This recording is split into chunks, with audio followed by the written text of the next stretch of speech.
Alors, bonsoir à tous, bonsoir, chers auditoires, toutes les personnes qui nous suivent à travers cette plateforme King Call depuis le Mali, ici au Maroc et un peu partout, je pense en Afrique et dans le monde. Je pense qu'on a essayé de partager un peu plus le lien d'inscription un peu partout via plusieurs réseaux et on espère avoir atteint le maximum de personnes possibles pour cette e-conférence. Donc, déjà, je tiens même à vous féliciter, vous qui êtes connectés là actuellement, parce que donner son temps, le temps est précieux aujourd'hui et il est très, très important de savoir le manager et de savoir à qui accorder son temps et dans un souci d'efficience, dans un souci d'être le plus efficient possible, le plus efficace possible.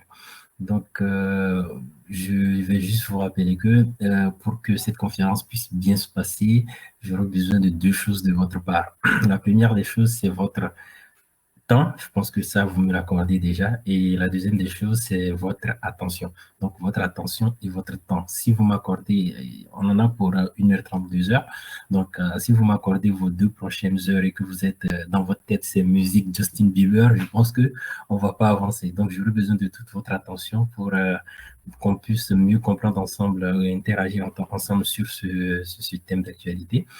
Et donc voilà, donc moi je pense que je vous accorde aussi mon temps et bien évidemment aussi toute mon attention pour je lirai au fur et à mesure dans le chat et n'hésitez pas à interagir dans le chat aussi si vous avez des commentaires à faire et aussi les questions on va les poser à la fin. Donc mais je vais interagir aussi directement dans le chat et s'il y a des questions pertinentes ou bien des remarques pertinentes, je pourrais rebondir là-dessus. Donc, je vais me présenter. Je pense que voilà, on doit tous commencer par ça. Donc, je suis Khalid Kéziré, je suis de nationalité togolaise. Je vis au Maroc depuis presque 8 ans. Oui, depuis presque 8 ans. J'ai fait mes études supérieures ici après mon bac. Et j'ai étudié tout ce qui est management organisationnel, gestion d'entreprise. J'ai fait de l'audit, le contrôle de gestion.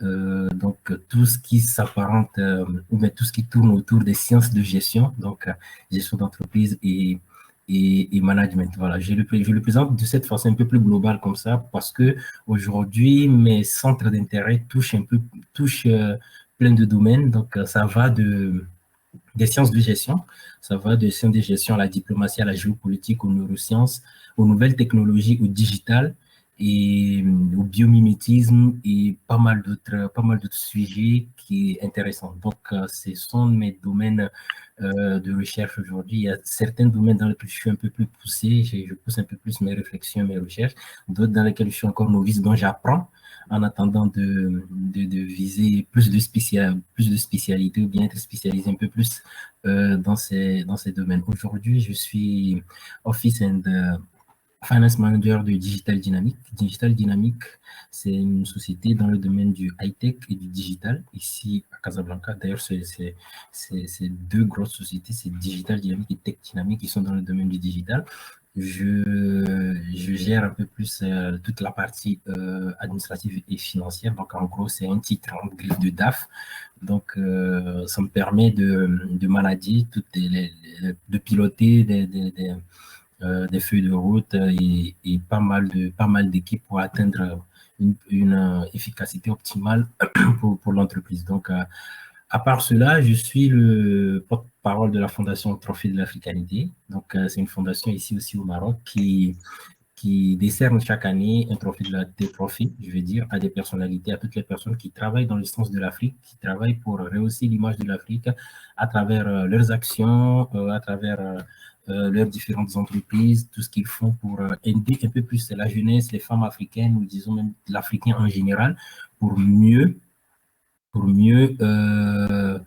rehausser le niveau de ce cher continent. J'ai un ami qui dit tout le temps que notre Afrique est grande et elle attend de nous de la grandeur. Et c'est un peu ce que aussi cette Fondation Trophée de l'Africanité fait. Je suis aussi chef de projet aussi là-bas, chef de projet du programme des jeunes leaders de cette fondation. Donc, j'ai encore je dirais, d'autres fonctions, si je peux le dire comme ça, dans d'autres organisations de part et d'autre, mais je ne veux pas lister tout cela ici aujourd'hui, donc c'est les plus importants. Et aujourd'hui, je suis à la tête de la Knowledge Academy que j'ai créée, qui en quelque sorte veut dire quoi? C'est en fait une académie, l'académie de la connaissance. Si on peut la traduire littéralement de cette façon, c'est l'académie de la connaissance. En gros, nous poussons un peu plus nos réflexions sur plein de sujets, comme ce que je viens de vous citer tout à l'heure, géopolitique, diplomatie, que ce soit dans le domaine gastronomique, le lifestyle, c'est-à-dire la mode, la gestion d'entreprise, le management, les technologies, le spatial et tout ça. Donc, nous avons plein de collaborateurs qui travaillent un peu plus dans tous ces domaines-là, avec qui nous partageons nos différentes expériences et connaissances. Donc, en plus, c'est plus un espace de coworking pour mieux tous ensemble aller vers une synergie de ces compétences-là pour favoriser une meilleure réussite.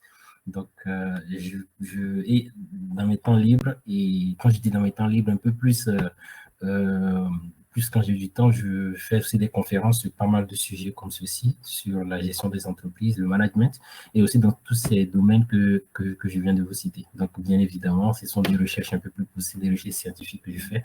Ce côté, en gros, c'est une passion, mais en même temps, on essaie de partager cela pour que tout le monde puisse ainsi mieux comprendre et apprendre un peu plus. Donc, c'est une interaction. Donc, c'est ce que je vais vous demander ici aussi aujourd'hui. Je vais vous partager des années de recherche que j'ai fait sur ce sujet-là. Et aussi, à votre tour, je vous demanderai aussi de ne pas hésiter à me poser des questions et nous serons tous ensemble ici pour apprendre aujourd'hui. Donc, je disais que ce sont des années de recherche parce que quand je dis que j'ai commencé ici au Maroc, ça fait 8 ans, c'est que ma première thèse d'ailleurs, je l'appelle thèse parce que c'est un travail de recherche scientifique qui a été fait et je vous le dis aussi, ne minimisez jamais les travaux que vous faites, donnez-leur l'importance qu'il faut et cela est très bien. Valorisez ce que vous faites parce que en licence, j'ai travaillé sur les conditions favorables à l'innovation dans les entreprises. C'était une méthodologie de recherche bien poussée qui a été bien travaillée. Et je remercie mon professeur, mon encadrant aussi, qui a voulu qu'on fasse un peu plus qu'un niveau licence, d'aller vers même comme si c'était vraiment une thèse doctorale. Et cela m'a ouvert un peu plus les yeux sur ce management des organisations et m'a poussé un peu plus à pousser mes réflexions sur différents aspects des organisations. Donc, cela fait, j'ai eu ma licence en 2016, donc ça fait des années déjà que je travaille dessus, en mes temps libres et quand je participe à des séminaires, je croise des spécialistes, je n'hésite pas à prendre 10-15 minutes pour les interviewer, les poser des questions bien spéciales pour pouvoir enrichir aussi mon propre background dans ce domaine.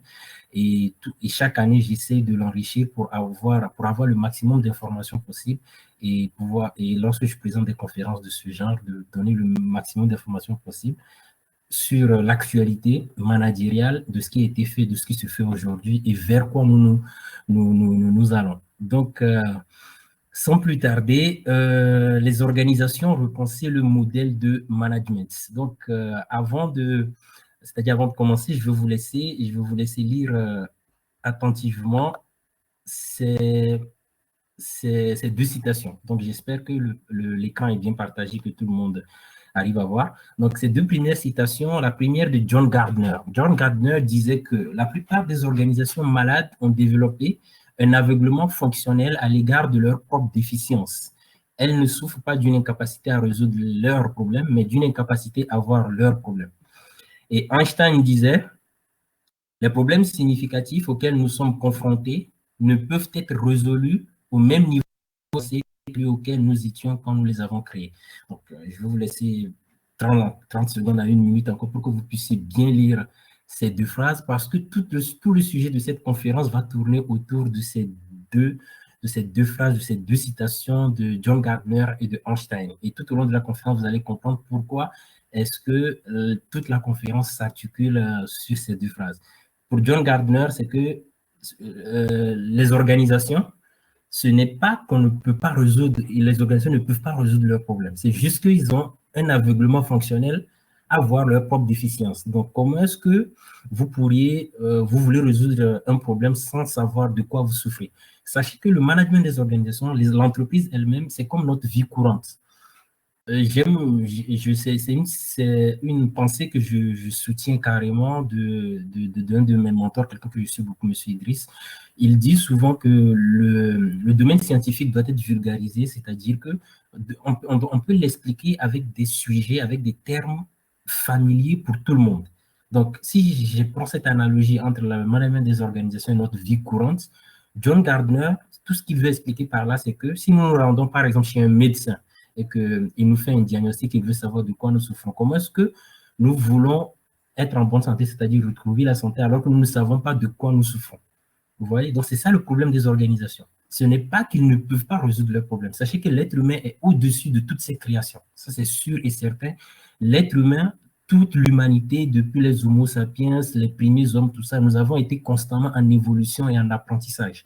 Et au fur et à mesure, nous apprenons, nous évoluons et tout ça. Vous voyez? Donc, l'être humain est en constante évolution.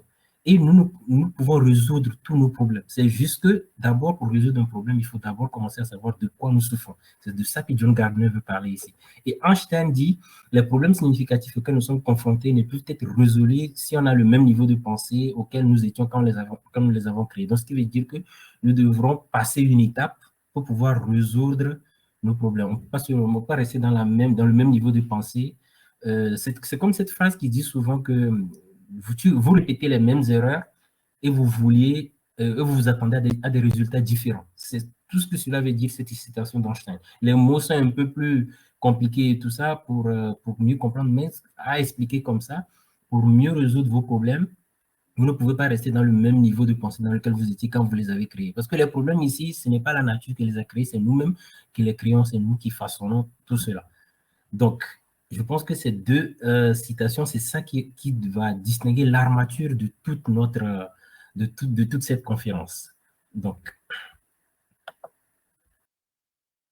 alors, pourquoi devrions-nous repenser le modèle de management des organisations? Donc, quand ici le verbe repenser que nous utilisons, ce qui veut dire qu'il y a une existentielle, c'est-à-dire qu'il y a quelque chose qui existe, mais nous voulons le changer et aller vers autre chose.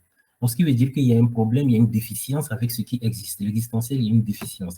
Même si, c'est-à-dire qu'elle fonctionne moins bien. Ce n'est pas qu'elle ne fonctionne plus, mais elle fonctionne moins bien. À cause de quoi? À cause de certains, je dirais, contraintes environnementaux qui s'impliquent dans le processus. Donc, pourquoi devrions-nous repenser le modèle de management? Sachez que les organisations, l'entreprise en général, elle est comment? Elle est organisée pour conduire ses activités opérationnelles de façon à être le plus efficace possible et rentable. Je pense qu'on est tous d'accord là-dessus. Toute organisation, toute association, fondation, tout groupe de personnes, tout ça, ils conduisent leur activité pour pouvoir être le maximum possible efficace. C'est la même chose pour l'entreprise. C'est pour cela que je veux dire que le management des organisations, c'est comme notre vie courante. Tout ce que nous faisons, nous voulons atteindre le maximum d'efficacité possible. Nous voulons être le plus efficace possible, le plus performant possible. Maintenant, dans l'entreprise, c'est la même chose. Elle veut être le plus rentable possible, vendre plus, avoir le maximum de clients, être rentabilisé, payer les actionnaires et tout ça, et payer aussi les salariés et tout ce qui va avec. Et à cette même entreprise, on lui demande quoi? Il lui est demandé d'être innovante. Car, bien évidemment, il faut bien aussi, je dirais, en même temps se frayer un chemin vers le futur et de se préparer pour d'autres activités de régénération d'offres ou bien de modèles d'affaires. Vous voyez ce que je veux dire? Donc, ce qui veut dire que cette même entreprise, nous sommes dans un double impératif. L'entreprise, non seulement elle doit atteindre son efficacité, être rentable, mais en même temps, à cette même entreprise, on lui demande en même temps d'être très innovant. On lui demande d'être très innovant. Donc, maintenant, les anciens modèles de management, tout ça qui ont circulé, ne permettaient pas cela. Nous allons les voir tout à l'heure.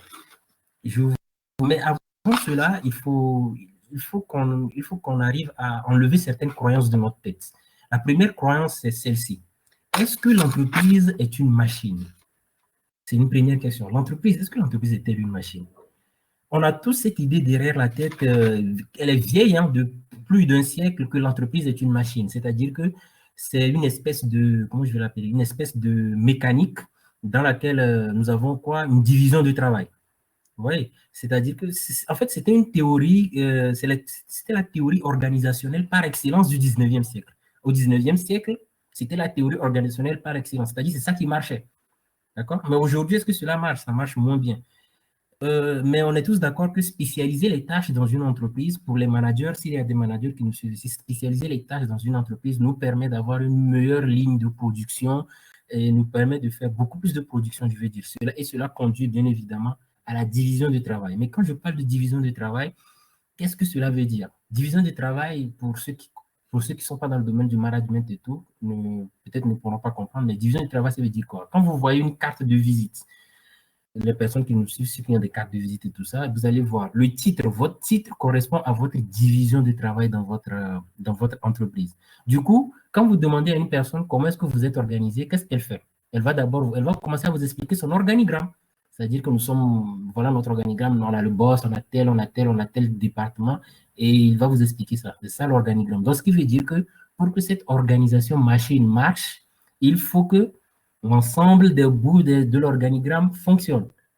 Donc, est-ce que l'entreprise est-elle une machine? Aujourd'hui, si cette question a le droit d'être posée, est-ce que l'entreprise est-elle une machine? Quand vous voyez sur l'image partagée, vous voyez des personnes qui sont assises, des têtes baissées, parfaitement alignées. C'est un peu comme l'optique des centres d'appel. Vous voyez, tout le monde devant son ordinateur, voilà, division du travail, tout le monde a un truc à faire, il est focus dessus et tout. Mais est-ce qu'aujourd'hui, les entreprises doivent être pensées de cette manière? Donc, il y a une autre croyance aussi qui doit être dépassée. C'est quoi? C'est que, est-ce que l'entreprise est un processus? Est-ce que l'entreprise est un processus? C'est que l'humanité a évolué, c'est-à-dire depuis le 19e siècle, enfin l'humanité a évolué vers le 20e siècle. Donc, on a aspiré à d'autres rêves. Et c'était ça le rêve de Taylor. Taylor, pour lui, chaque processus, Henri Taylor, chaque processus doit être standardisé. Vous voyez? Car si on laisse les gens faire ce qu'ils veulent, ils vont faire du n'importe quoi, ils vont devenir flemmards et tout. Vous voyez? Donc, qu'est-ce que veut dire la standardisation des processus? C'est que vous allez recueillir les best practices. Les best practices, c'est les meilleures pratiques de gauche à droite. Ce que X fait le mieux, ce que Y fait le mieux, ce que Z fait le mieux, vous allez les combiner et vous allez demander à ce qu'on les applique. Et l'exemple palpable, c'est quoi? C'est McDonald's. C'est exactement ce que McDonald's fait. C'est ça, c'est la standardisation des processus. Ils ont pris les best practices, ils ont mis ça en place, ils ont mis en place tout un processus pour que cela fonctionne. Mais est-ce que cela marche? Bien évidemment que ça marche. En 1965, bien évidemment que cela marche, puisqu'il n'y avait rien d'autre. C'était ça en fait. Donc, bien évidemment que ça marche. Mais aujourd'hui, est-ce que ça marche encore? C'est que ça marche. Je dis que nous sommes toujours dans ce rêve-là où il faut standardiser. Sachez qu'aujourd'hui, il y a des managers que je croise qui sont beaucoup plus occupés à améliorer la standardisation de leurs produits, des produits de leurs organisations, au lieu de penser à un autre système pour atteindre la meilleure efficacité possible. Parce que l'époque a évolué. Le 20e siècle n'est plus le 21e siècle. On a d'autres réalités, on a d'autres tendances aujourd'hui. Donc, c'est ça la deuxième croyance. Est-ce que l'entreprise est une machine? Est-ce que l'entreprise est un processus? Mais tout cela, aujourd'hui, n'est pas le cas. L'entreprise doit être vue comme un flux d'idées. Je m'explique. Sachez qu'aujourd'hui, le rêve moderne a changé. Internet a rebattu les cartes. D'accord? C'est sûr que Internet a rebattu les cartes et aussi, aucun client n'est acquis. Aucun client n'est acquis aujourd'hui. Le client, il faut le satisfaire toujours, constamment. On le dit, le client est roi. Mais aucun client n'est acquis aujourd'hui. Les nouvelles technologies qui ont redistribué les cartes ont fait que les entreprises doivent penser d'une autre manière. Pas comme une machine, pas comme un processus, mais ils doivent voir l'entreprise comme un flux d'idées. Car s'il suffit juste que vous soyez agacé, vous avez d'autres alternatives. Tu as un téléphone qui ne marche pas, tu es fâché et tout, donc directement, tu peux prendre une autre marque. Voilà. Aujourd'hui, tout va tellement vite qu'il faut que les entreprises suivent. Donc, si vous voyez sur l'image l'iPhone n'est pas un produit. Souvent, je le répète, dans des discussions avec des amis, dans des séminaires, tout ça, je dis que l'iPhone n'est pas un produit. L'iPhone est comment je peux l'expliquer? L'iPhone est une suite de produits. L'iPhone est une suite de produits. Et tout au long de cette conférence, je vais plusieurs fois prendre l'exemple de Apple, de la société qui fabrique les iPhones et tous leurs autres produits. Parce qu'aujourd'hui, pour moi, c'est l'entreprise d'organisation par excellence. Pourquoi je dis cela? Donnez-moi une entreprise quand même qui a dans son compte courant 2000 milliards de dollars. Ça n'existe pas. Et c'est une entreprise par excellence. Pourquoi? Parce qu'aujourd'hui, ils arrivent à combiner plusieurs aspects managériels dans leur entreprise pour atteindre la meilleure efficacité possible. Et eux, ils ont compris cela. Le client n'est jamais acquis. Un peu plus loin dans la conférence, vous allez comprendre pourquoi je dis ça. Donc, qu'est-ce qui se passe? Aujourd'hui, nous sommes dans l'amélioration continue. L'amélioration continue, c'est devenu aujourd'hui un fait social. Donc, plus nous sommes dans l'amélioration continue, plus on va vous demander d'innover constamment. Et quand on innove constamment, ce que vous offrez n'est plus un produit, mais il devient quoi? Il devient un flux de valeur, un flux de produits. C'est pour cela que je vous dis que l'iPhone n'est pas un produit, mais c'est une suite de produits. Ouais, c'est une suite. Ce n'est pas que tel produit est indissociable de celui-ci, de celui-ci, non. Et il faut comprendre aussi qu'aujourd'hui, les entreprises qui sont dans le domaine du digital, de la technologie, des high-tech sont très, très dopées dans ce domaine-là. Ils ont un système de management qui est très, très intéressant. Lorsque nous allons voir tout à l'heure les différents modèles d'organisation, vous allez mieux cerner cela. Donc, après avoir vu toutes ces deux croyances, l'entreprise n'est pas une machine aujourd'hui, il ne faut pas le penser ainsi. L'entreprise n'est pas un processus, il ne faut pas le penser ainsi. Aujourd'hui, l'entreprise est un flux d'idées. Donc, si l'entreprise est un flux d'idées, quel est le vrai enjeu organisationnel de notre 21e siècle? Le vrai enjeu organisationnel, c'est l'innovation. Pourquoi? Si l'on reprend les grandes pensées, les grands classiques de la pensée managériale, on n'a pas trouvé une solution entre le double impératif dont je parlais tout à l'heure. L'entreprise qui doit rentabiliser financièrement, être efficace et en même temps qui doit innover. Les grandes pensées managériales, c'est-à-dire quoi? Le commandé contrôlé de Henri Fayol. Le PO3, c'est prévoir, organiser, commander, coordonner, contrôler d'Henri Fayol. Quoi d'autre? La standardisation des tâches comme celui de Taylor.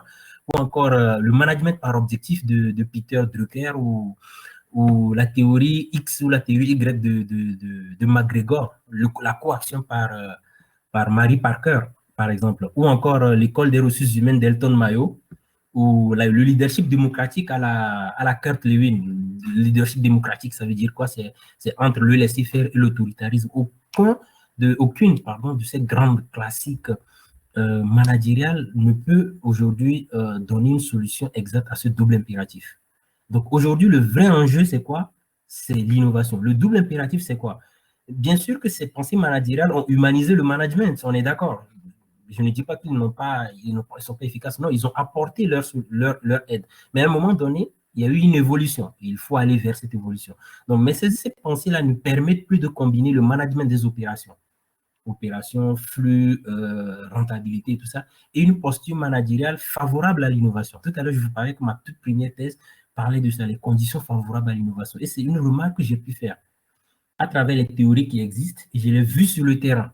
Aujourd'hui, le système de management n'est pas adaptable pour pouvoir, c'est-à-dire créer un environnement favorable aux innovations. Certaines entreprises sortent de la mêlée, on les appelle les entreprises au-dessus de la mêlée, mais ça prend encore du temps pour y arriver. Donc, le vrai enjeu organisationnel du 21e siècle aujourd'hui, c'est l'innovation. Mais comment est-ce qu'une entreprise va pouvoir innover? La première citation que je vous ai présentée tout à l'heure, celle de John Gardner, on va revenir là-dessus. La plupart des organisations malades ont développé un aveuglement fonctionnel à l'égard de leurs propres déficiences. Elles ne souffrent pas d'une incapacité à résoudre leurs problèmes, mais d'une incapacité à voir leurs problèmes. Donc, si je vous ai dit tout à l'heure que nous sommes au-dessus de toutes nos créations, ce n'est pas qu'on n'a pas de solution, on a les solutions, mais il faut d'abord trouver le problème. Mais comment trouver le problème? C'est de là qu'on parle du diagnostic organisationnel. Et là encore, je vais vous donner une référence de notre vie courante. Quand tu pars, je prends encore l'exemple du médecin, parce que c'est le plus palpable, je dirais.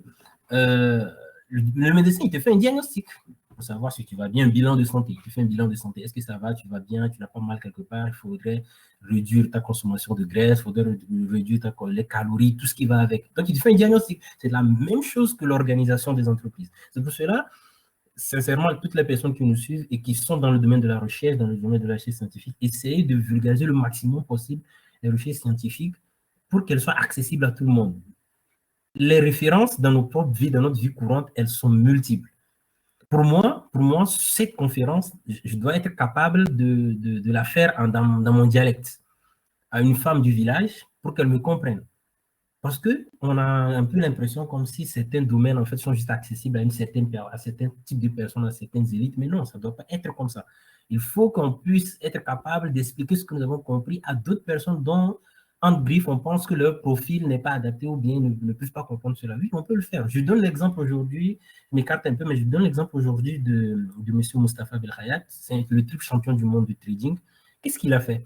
Il fait des formations de trading et tout ça. Il est très performant, il a un système qui marche et tout et tout. Il fait des formations dans plusieurs universités marocaines ici. Il a décidé de transformer ses conférences, de faire ses conférences en dialecte maternel en Afrique. Par exemple, dans le Bambara malien, le Lévé de chez nous, le Wolof et tout ce qui va avec. Donc, pour lui, ce sont des disciplines qui sont accessibles à tout le monde. Le cerveau humain est très, c'est-à-dire est développé. Il faut juste savoir l'utiliser. Et ces domaines doivent être accessibles à tout le monde. Donc aujourd'hui, c'est juste un petit coup de gueule, mais il faut quand même vulgariser ces trucs-là pour que tout le monde puisse avoir accès à cela de façon la plus simple possible. Pour revenir à notre sujet, le diagnostic organisationnel, le médecin, c'est ce qu'il te fait. Il te fait un diagnostic, il te fait un bilan de santé pour savoir de quoi tu souffres. Donc, quand il te fait un diagnostic, ici, quand on fait un diagnostic organisationnel d'une entreprise, on veut répondre à un certain nombre de questions. Des questions comme quels sont les points forts de votre organisation? Donc, le diagnostic va vous permettre de savoir votre point fort, le point fort, là où vous êtes le mieux efficace, là où l'organisation travaille bien, là où vous procédez, votre service innovation, R&D et tout cela fonctionne très bien. Quelles sont les dimensions obsolètes qui doivent évoluer? Vous voyez? Pourquoi on utilise obsolète, le mot obsolète, et pourquoi on utilise le verbe évoluer? Ce n'est pas que, on ne doit pas plutôt dire que quelles sont vos dimensions qui ne marchent pas ou bien qui sont inefficaces. Non. Obsolète, quand on parle d'obsolète, le mot obsolète veut dire quelque chose qui est usé et qui est censé changer. Une télé qui ne fonctionne plus, qui est obsolète, c'est-à-dire un système qui est obsolète, qui tend à changer, qui peut évoluer. C'est pour ça qu'on dit les dimensions obsolètes qui doivent évoluer. Donc, il faut définir aussi ces différents points-là. C'est-à-dire que chacun de ces points-là peut faire l'objet d'une conférence ou des formations qui sont faites là-dessus. Mais le diagnostic vous permet de répondre à ces questions. Les points forts de votre organisation, les dimensions obsolètes. Vers quel modèle organisationnel vous dirigez? Ça, je vais en revenir tout à l'heure. Et comment bâtir votre plan d'action opérationnelle? C'est-à-dire qu'après le diagnostic, vous allez savoir de quoi vous souffrez, qu'est-ce qui est efficace, qu'est-ce qui n'est pas efficace, quel modèle organisationnel utiliser pour corriger certains tirs. Donc, et après, bâtir votre plan d'action opérationnel, savoir comment vous allez le faire, c'est-à-dire partager les tâches dans l'espace et dans le temps. C'est-à-dire si on doit le faire, des tâches qui vont prendre peut-être 1 an, 2 ans, 5 ans, d'autres qui peuvent se faire à court terme, à long terme et tout ça. Et la partie technique aussi. Donc, les modèles organisationnels. Pour parler des modèles organisationnels, il existe 5 types de modèles organisationnels. Le premier modèle, c'est le modèle vraiment le plus classique. Je pense que ça s'affiche. Alors, un petit instant. Oui, c'est bon. L'organisation personnalisée, c'est ça le premier modèle organisationnel. Alors, l'organisation personnalisée, c'est quoi? Comme vous le voyez sur l'image, c'est celle qui est en haut à gauche. Voilà, l'organisation personnalisée, c'est écrit autorité concentrée. C'est comme un cercle où il y a un monsieur, bon, pas un monsieur, en tout cas le manager qui est au milieu, et c'est lui le chef en fait, il distribue les tâches. C'est plus des modèles qui sont constatés dans les PME, d'accord? L'autorité ici est concentrée dans les mains d'une seule et même personne, c'est lui le leader. C'est cette autorité que on peut nommer, d'autres nomment couramment leadership, est plutôt dite en brief personnel, c'est une autorité personnelle. Il est plus attaché, je dirais, c'est une autorité qui est plus attachée à sa personne qu'associée à la fonction qu'il occupe. Oui, c'est ça l'organisation personnalisée. Donc, le manager, dans ce cas, qu'est-ce qu'il fait? Il est au centre de l'organisation. Tous les autres membres lui rapportent directement sans qu'il y ait forcément une réelle interaction entre les autres membres de l'organisation. Tout le monde, en fait, il donne un ordre, les autres exécutent, il donne un ordre, les autres exécutent. C'est ça, l'organisation personnalisée. Si je prends le cas des GAFAM, les GAFAM, c'est les géants de la high-tech du monde. GAFAM, c'est G pour Google, A pour Amazon, F pour Facebook, l'autre A pour Apple et le M pour Microsoft. Ce sont les GAFAM, c'est les géants de la high-tech. Ce sont des entreprises dans lesquelles on remarque aussi ce genre d'organisation personnalisée, mais là-bas, on remarque le plus possible que les CEO, c'est-à-dire le manager, le boss et tout ça, ils sont beaucoup engagés dans le processus d'innovation. D'accord? Donc, c'est-à-dire qu'ils entretiennent vraiment des relations qui sont très étroites avec le département opérationnel. Donc, quitte à même court-circuiter tout un pan, de la ligne managériale. Donc, vu que là-bas, le boss est un peu plus dans dans ses propres capacités, dans ses propres compétences, ils sont beaucoup plus techniques et tout. Donc, il entretient beaucoup plus de relations directes avec les départements opérationnels pour la sortie de nouveaux produits ou tout ce qui va avec. Mais il faut aussi remarquer un point positif aussi dans ces boîtes, c'est que là-bas, un jeune employé, c'est-à-dire un jeune salarié ou bien un salarié tout frais, peut se retrouver du jour au lendemain dans le bureau du boss pour défendre une idée qu'il n'aurait même pas pu imaginer ou évoquer dans un autre système managérial. Ouais. Donc, dans l'organisation personnalisée, chaque organisation a ses avantages et ses inconvénients. Maintenant, il faut juste savoir où l'appliquer, dans quelle posture managériale appliquer cela. Donc, ça, c'est pour l'organisation personnalisée. Le deuxième type d'organisation, c'est l'organisation bureaucratique. Alors, l'organisation bureaucratique, je l'appelle un peu la mécanique horlogère. C'est comme une horloge. Pourquoi? En fait, comme l'organisation personnalisée, là-bas aussi, l'autorité est très concentrée. Ils tendent à se confondre, mais c'est presque la même chose. L'autorité l'organisation est personnalisée, tout comme celui de la première organisation, l'organisation personnalisée, autorité concentrée. Sauf que ici, ce qui diffère, c'est le comportement, la régulation des comportements des autres membres de l'organisation. Ici, l'organisation personnalisée, elle est informelle. La première dont je viens de parler est informelle, mais l'autre, elle est formelle. Pourquoi? Le nom l'indique, la bureaucratie. C'est-à-dire que c'est une organisation qui est faite de règles, de procédures, d'opérations, d'organigrammes et tout ça. C'est pour cela que je vous dis qu'elle est formelle. Dans l'organisation personnalisée, elle est informelle, on la remarque et tout, mais ce n'est pas écrit dans les process comme ça. Mais dans l'organisation bureaucratique, c'est vraiment ça en fait. Tu arrives dans l'organisation, on te dit, voilà, c'est le boss, les procédures est comme ceci, tu veux voir le boss, tu dois prendre rendez-vous, tu dois voir la secrétaire. En fait, il y a des processus qu'il faut respecter et tout. Et quand même, le boss, c'est toujours lui, tout est personnalisé chez lui. Donc, l'organisation est appréhendée d'une façon mécanique. C'est pour cela que je parle comme c'est une horloge. Pourquoi? C'est que tout est assemblé avec précision, en fait. Et tout est parfaitement huilé. Vous voyez? Rien n'est laissé au hasard dans ce type d'organisation. C'est très bureaucratique. De la spécialisation, la standardisation, les formes, tout est poussé le plus à bout possible pour que chacun reste dans son coin et suive le procès. C'est ça, comment dire, l'organisation bureaucratique. Le manager, c'est un superviseur là-bas et tout. Maintenant, on va passer à l'organisation pyramidale. C'est celle qui est au centre. C'est celle qu'on remarque, on voit beaucoup plus, qui saute beaucoup plus aux yeux. Là-bas, le mot d'ordre, c'est la délégation. L'autorité est très déléguée là-bas. Comment ça marche? Là-bas, c'est comme une cascade de pouvoir de décision. Une cascade de pouvoir de décision. Comment ça marche? Dans le modèle pyramidal, le manager, qu'est-ce qu'il fait? Il se voit allouer une autorité déléguée de la part de lui aussi son manager, qui est communément appelé le N plus 1. Vous le voyez dans vos organisations. Demande à ton N plus 1 ou bien à ton N moins 1. Donc, le manager là-bas, il prend des décisions, il prend c'est-à-dire son autorité déléguée de son N plus 1. Et lui aussi, s'il a des collaborateurs, il va leur déléguer une partie de son autorité, qui sont ses N-1. Et si ces collaborateurs aussi sont aussi des managers, et aussi ils vont déléguer une partie de leur autorité à leurs subordonnés, et ainsi de suite. Donc, c'est ce que Henri Mitzberg appelait la distribution de l'autorité, c'est-à-dire c'est une décentralisation verticale. Je prends, c'est-à-dire un ordre d'en haut.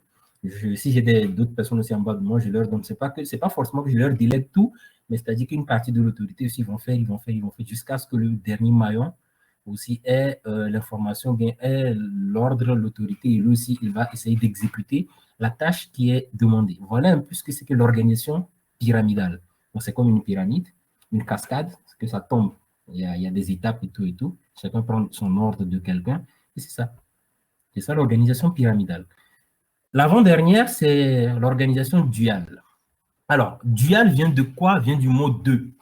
Deux, c'est-à-dire dual. Cette organisation, c'est là-bas, l'autorité est partagée. L'autorité est très partagée là-bas. Comment elle fonctionne, l'organisation duale? C'est une organisation qui est beaucoup utilisée pour des entreprises qui poursuivent plusieurs objectifs. Je vais vous donner un exemple très concret tout de suite, vous allez mieux comprendre.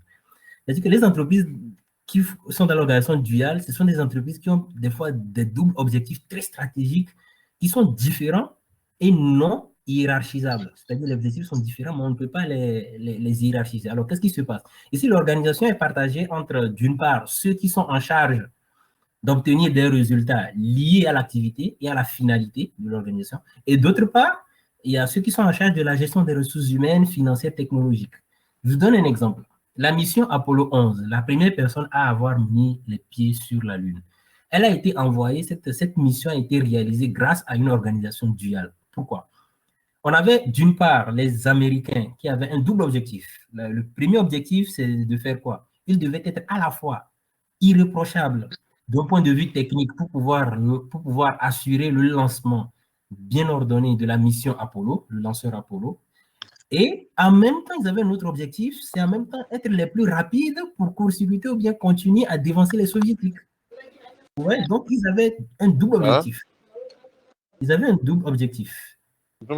Assurer le lancement, c'est-à-dire le fait que Apollo 11 puisse atterrir en toute, c'est-à-dire en toute qualité, sans défaut technique, tout ça sur la Lune, c'était un objectif. Mais en même temps, l'objectif à côté aussi était de dévancer les soviétiques, être les premières personnes à avoir envoyé une personne sur la Lune. Donc voilà, en quelque sorte, c'est-à-dire un exemple un peu plus poussé, un peu plus osé pour vous expliquer un peu ce que c'est que l'organisation duale. Vous voyez que sur l'image, dans l'organisation duale, vous voyez des avatars qui sont en forme de... Enfin, ils sont au total ici de 18, donc c'est comme un petit carré, ils sont dedans. Et qu'est-ce qui se passe? C'est que à chaque bout de cet organigramme, ce sont des personnes qui ont un double objectif. Donc, celui qui est à l'extrémité gauche, un peu plus en haut à l'extrémité gauche, il voit tout ce qui se passe sur sa gauche en mode reflet, quoi, d'accord, sur sa gauche, et tous qui sont en bas. Donc, ce sont des personnes clés qui sont posées à chaque niveau pour pouvoir faire un double contrôle.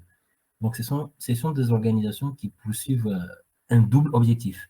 Donc, c'est plus pour des organisations qui sont complexes. C'est un modèle qui est adapté à des organisations qui ont des objectifs très stratégiques, qui sont différents, comme je l'ai dit tout à l'heure, ils ne sont pas forcément hiérarchisables. Donc, les interactions de la verticale à l'horizontale, leur nombre et leur fréquence sont très importants. C'est-à-dire que ce sont des gens qui vont travailler entre eux. Vous voyez, leur interdépendance est très réciproque. L'activité ne dépend pas obligatoirement de quelqu'un ou d'autre, mais ils sont très réciproques. Ouais. La coopération là-bas n'est plus, comment je vais dire, n'est plus demandée. En fait, c'est une nécessité. Ils coopèrent entre eux. C'est ça l'organisation duale. Et la dernière organisation, c'est quoi? C'est l'organisation cellulaire. L'organisation cellulaire, encore appelée, ça c'est l'art de combiner les compétences. Donc, c'est une autorité un peu plus répartie.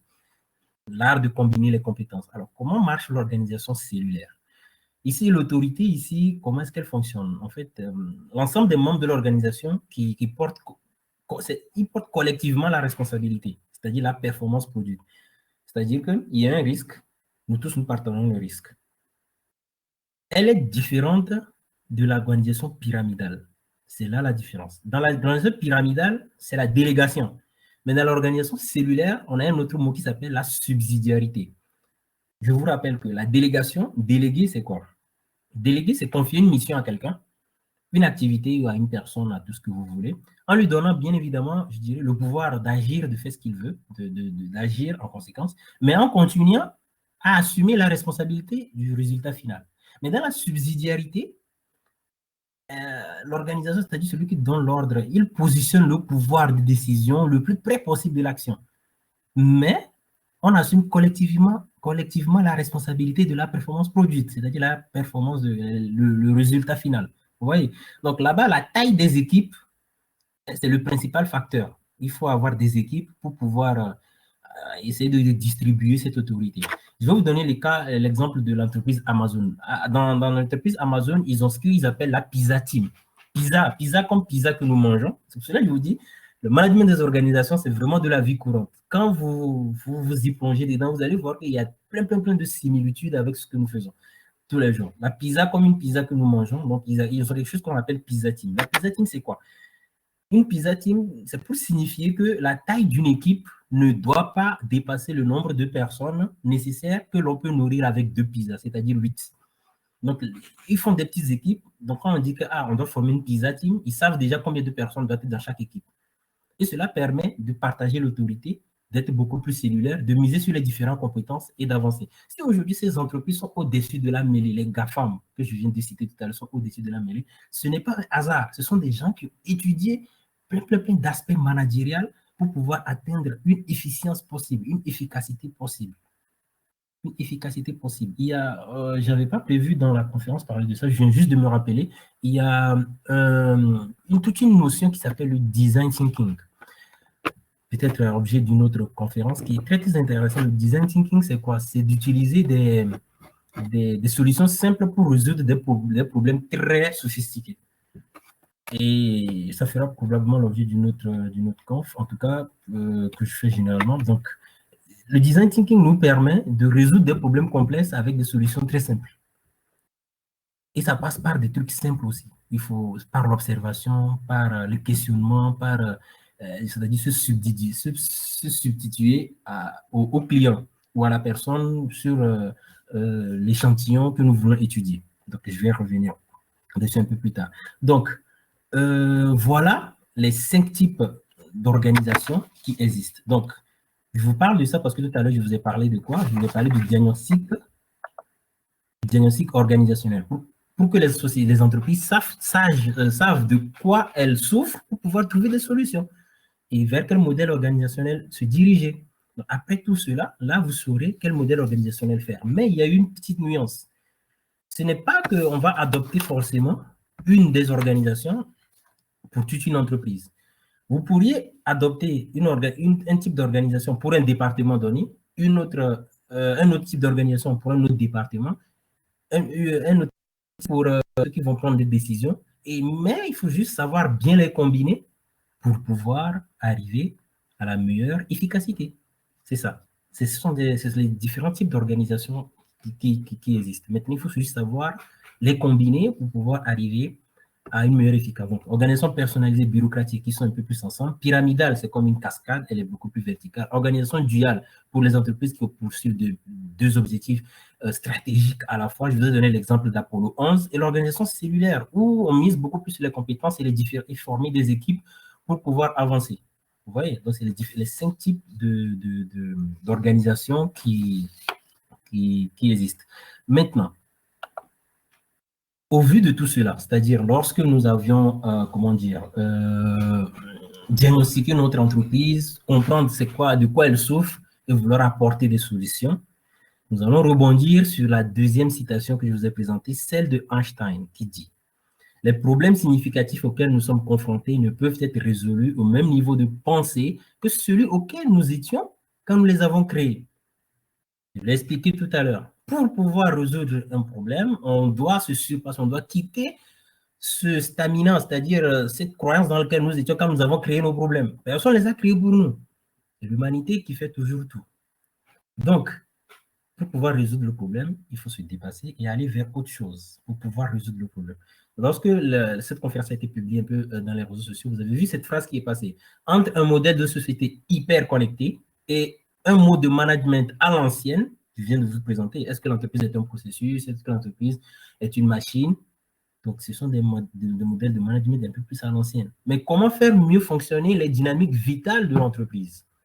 Elle répond carrément, elle vient même, je dirais, soutenir la citation de Einstein, qui veut dire quoi? Il faut sortir du cadre. Sortir du cadre, c'est quoi? Il faut opérer un changement. Il faut changer notre croyance, la condition dans laquelle nous étions quand nous avons créé nos problèmes. Sortir du cadre. Ça veut dire quoi sortir du cadre? Tout simplement, c'est ce que c'est un plus pour cette conférence plus personnelle. Après la recherche du terrain, le travail terrain que je vais effectuer, j'ai compris que aujourd'hui, nous devons concevoir des organisations bâties pour changer. C'est-à-dire concevoir des organisations qui intègrent en elles-mêmes l'idée du changement. Je vais m'expliquer. Concevoir des organisations qui sont bâties pour changer. Pour vous expliquer cette phrase, je vais reprendre encore le cas de notre vie courante. Quand vous vouliez changer quelque chose qui ne va pas dans votre vie, Quand vous voulez devenir, en griffe, quand pour les coachs en développement personnel, le répètent souvent, oui, il faut changer sa manière de voir les choses, se lever un peu plus tôt, savoir que personne ne le fera pour toi, essayer d'avancer. Bon, disons toutes ces formules qu'on voit un peu partout sur Internet et tout. Mais dans le monde de l'organisation, comment est-ce que cela marche? Il faut, si je reviens dans la vie courante, c'est que pour pouvoir atteindre une certaine efficience dans notre propre vie, atteindre un certain niveau, nous devons changer notre manière de faire pour pouvoir, c'est-à-dire nous devons être le plus flexible possible. On l'a vu avec l'exemple du Covid, de la Covid, je pense que les deux se disent. On l'a vu, parce qu'aujourd'hui, il faut être capable de s'adapter. Et tout à l'heure, le prochain slide va vous parler de ça. Les deux principes, c'est-à-dire les deux caractéristiques ou les deux propriétés des organisations qui sont bâties pour changer. Il faut être capable d'être flexible. Il faut être capable d'adopter en vous-même le changement. Sachez que les deux principales caractéristiques culturelles de notre représentation du changement, c'est quoi? Quand nous voulons parler du changement, on parle d'abord de quoi? Il faut forcément qu'il y ait une rupture. Et quand il y a rupture, cette rupture, d'une part, est causée par quoi? Des événements exogènes. D'accord. Mais dans le contexte actuel aujourd'hui, on insiste beaucoup sur le fait que les inconvénients de continuer à penser qu'il faut forcément une rupture pour changer doivent être oubliés. Il faut avoir recours à la notion de transition. J'espère que vous me comprenez. Il faut avoir recours à la notion de transition. Ne plus attendre à la fin pour dire que vous allez changer. Non. Il faut savoir que le monde évolue, donc il est temps d'opérer une transition. Quand vous avez eu votre bac pour aller à l'université, c'est une transition. Vous êtes en train de quitter un certain type d'éducation pour aller vers un nouveau modèle. Donc, il faut déjà commencer à se préparer. C'est la même chose quand on quitte l'université pour intégrer le monde professionnel. C'est la même chose. Il faut commencer déjà à préparer cette transition. C'est pas bien d'utiliser ce mot rupture, c'est-à-dire attendre peut-être à la fin de sa 5e année pour commencer à chercher qu'est-ce que je compte faire et tout. Non, c'est depuis votre première année qu'on commence à bâtir son plan de carrière, à chercher les informations. Vous n'aurez forcément pas d'idée calée pour dire que voilà ce que vous allez finir par faire, non, mais vous préparez déjà votre transition et cela va vous aider. C'est de la même façon que les entreprises fonctionnent. Ils doivent préparer pas seulement un modèle de rupture, mais un modèle de transition. Et quand je parle de modèle de transition, je vais vous présenter les deux caractéristiques principales, les deux propriétés des organisations qui sont bâties pour changer. La première propriété, c'est qu'elles sont stables et adaptables. C'est la stabilité et l'adaptabilité. C'est quoi les éléments de stabilité? Ce sont des entreprises qui ont une belle vision stratégique, qui est très stable, une culture d'entreprise et l'investissement dans le développement des compétences des collaborateurs. Voilà un point très essentiel. Les collaborateurs qui travaillent avec vous, c'est d'abord eux votre première richesse. On a tendance à oublier les ressources humaines, on penche beaucoup plus sur les ressources financières. Je vous ai dit tout au long de cette conférence que l'humanité a toujours été au-dessus de tout ce qu'elle a créé. L'être humain est fascinant, l'être humain est capable de tout. J'oublie le nom de l'auteur, il dit que, je pense que c'est Richard Francis Burton, je pense. Il dit, non, c'est plutôt Idriss Shah, autant pour moi. Il dit, l'être humain a une capacité incroyable à son épanouissement, à son développement, mais il a une capacité incroyable et incompréhensible à sa propre destruction. Donc, c'est-à-dire que nous sommes capables du pire et du meilleur. Donc, l'être humain doit être placé dans le centre de nos réflexions, de nos décisions. Quand vous allez vers le développement des compétences de vos collaborateurs, vous assurez une certaine stabilité. Et le deuxième point de cette propriété, c'est que les entreprises, là, ont des éléments d'adaptabilité. La mise sur le marché de nouveaux produits, l'allocation des ressources budgétaires, l'organisation du travail, ils s'adaptent permanemment. La mobilité interne, les temps de cycle, opération, ils sont énormément réduits. Donc, je vous laisse le temps de mieux relire cela. Les éléments de stabilité et les éléments d'adaptabilité. Donc, on change pour s'adapter à une évolution de notre environnement. On est d'accord. Premier cours de théorie de management, première année, ou pour ceux qui ont fait depuis les filières techniques depuis le lycée, on vous dit ça en théorie des organisations, que l'entreprise vit dans un environnement qui change tout le temps. Qui change tout le temps. Et nous-mêmes, dans notre vie personnelle, nous vivons dans un environnement qui change tout le temps. Qui s'attendait à avoir cette crise sanitaire? Personne. C'est une évolution. Internet dans les années 1900-2000, quand Internet avait commencé, les gens voyaient ça comme, excusez-moi, l'expression un bullshit, mais aujourd'hui, c'est ça. Aujourd'hui, nous sommes dans une ère où tout va vite. Donc, nous vivons dans un environnement qui change. Nous-mêmes, nous devons d'abord être des personnes qui ont l'idée du changement, capables de vite nous adapter. C'est de la même façon pour l'entreprise. C'est comme ça qu'il faut la comprendre, très simplement. Des éléments de stabilité et des éléments d'adaptabilité. La deuxième propriété de ces entreprises qui sont conçues, qui sont bâties pour changer, c'est quoi? C'est que nous devons penser nos organisations à durée déterminée. Alors là, ici, s'il y a des experts managériaux qui me suivent, ici, il y a un débat. Il y a un débat qui a lieu. Ici, je dis que nous devons penser nos organisations à durée déterminée. Pourquoi? Première année de cours de management, dans les écoles de commerce et tout ça, on dit que toute entreprise est créée pour survivre, en tout cas vivre 99 ans, renouvelable. C'est-à-dire qu'une entreprise n'est pas constituée pour, c'est-à-dire juste à une durée déterminée. Mais ici, quand je dis que nous devons penser nos organisations à durée déterminée, je vais m'expliquer. C'est très, très, très simple. Cette courbe-là que vous voyez, ces différentes courbes-là, ce schéma-là, on va vous l'expliquer. C'est quoi? Les entreprises qui pensent à durée déterminée, ou bien les managers qui pensent leurs organisations à durée déterminée, ce n'est pas qu'ils pensent que leurs organisations vont forcément couler au bout de 5 ans, ou bien ils vont fermer porte dans 5, dans 6 ans, mais dans 10 ans, ou bien ils vont juste travailler 10 ans et puis fermer. Non, ce n'est pas ça. Ces managers-là intègrent ou je dirais ces managers-là doivent intégrer deux types d'aspects. Savoir qu'aucun avantage concurrentiel n'est pérenne. Pérennité, c'est-à-dire sur le temps viable jusqu'à l'infini. Ou encore, les compétences distinctives sont probablement éphémères. Je vais m'expliquer. Quand vous prenez l'exemple encore de Apple, Apple a compris qu'aucun avantage concurrentiel n'est pérenne. Je vous ai dit au début de cette conférence qu'aucun client n'est acquis pour toujours. Non, aucun client n'est acquis pour toujours. Il y a du temps. Il est en constante demande. Il faut innover constamment. Donc, ce qui veut dire que si Apple sort un nouveau produit et que il est concurrentiel sur le marché et tout. Lui, il ne pense pas que non, c'est bon, on est concurrentiel, ils vont aller se coucher. Non, ils vont retrousser les manches pour vous préparer le prochain produit. C'est pour ça que je vous dis que Apple est une suite de produits. C'est ça. Donc, pour eux, aucun avantage concurrentiel n'est pérenne. Et c'est ça, comme ça que les organisations doivent penser. Deuxième point, les compétences distinctives sont probablement éphémères. Donc, les compétences distinctives, c'est quoi? C'est forcément peut-être vos ressources humaines ou bien votre capacité à innover et tout.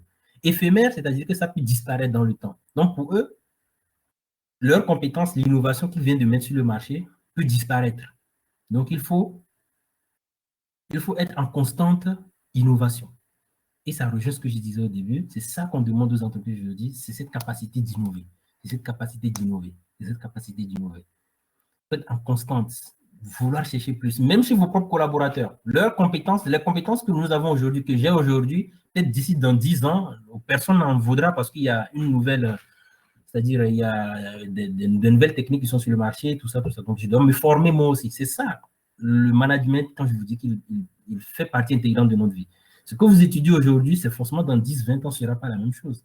De la manière dont les téléphones étaient conçus il y a de cela 20 ans, ne sont pas les mêmes choses aujourd'hui. Avant l'avènement des écrans tactiles, il n'y avait pas les écrans tactiles, mais il y avait une autre façon de faire les téléphones. Mais quand l'innovation des écrans tactiles est venue, il fallait que ces personnes-là puissent se former pour savoir, pour connaître ce genre d'innovation et pouvoir produire de nouveaux téléphones. C'est ça. Quand nous revenons à notre propre vie, c'est la même chose pour les organisations aussi.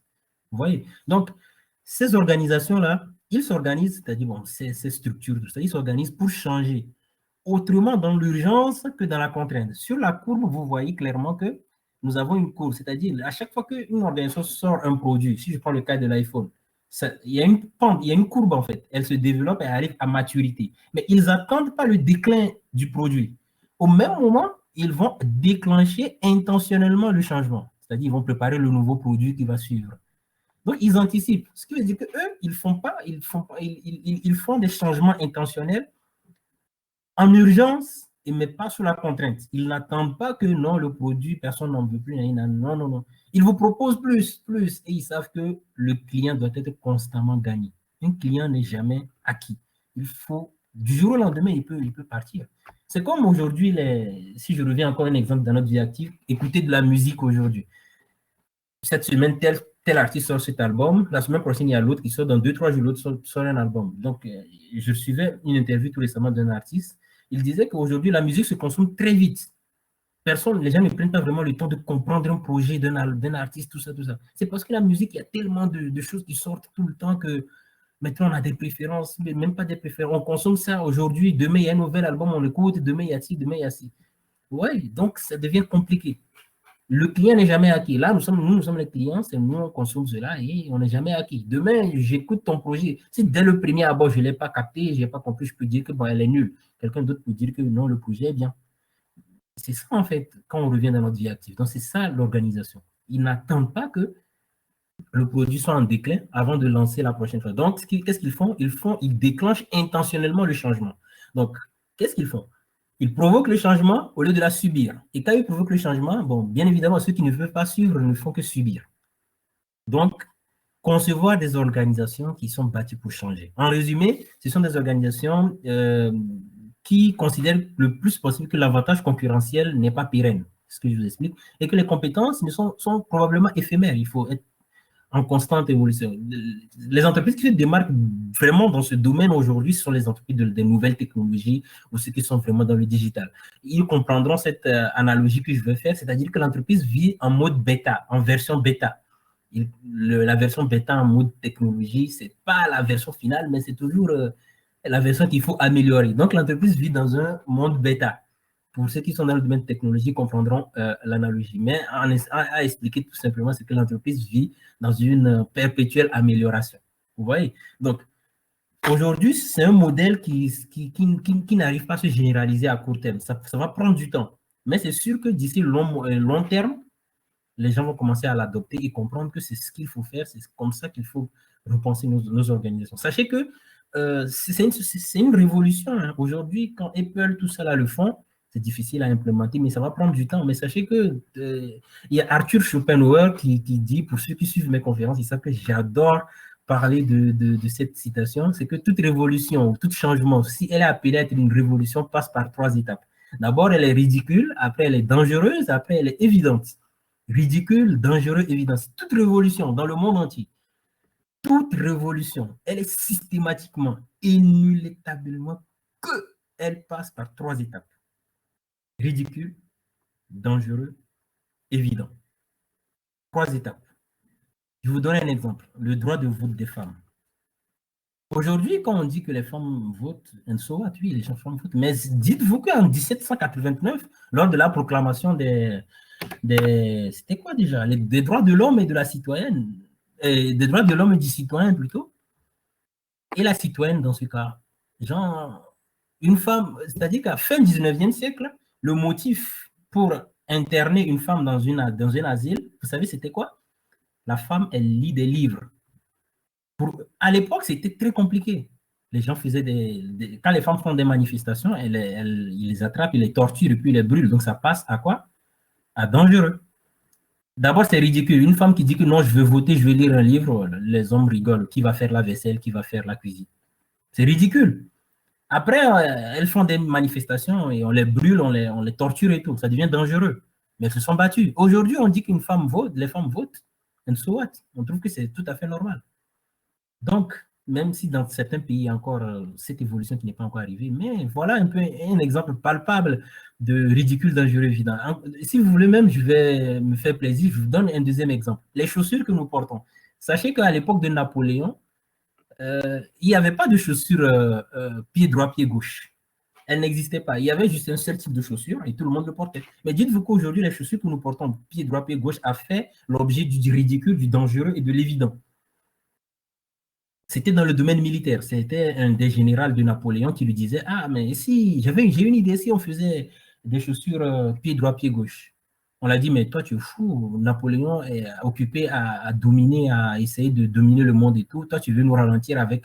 C'est quoi cette idée bizarre? » Donc, les gens trouvaient ça ridicule. Presque, on peut te tuer pour ça parce que Napoléon, c'est vrai qu'il incarnait vraiment quelque chose à l'époque.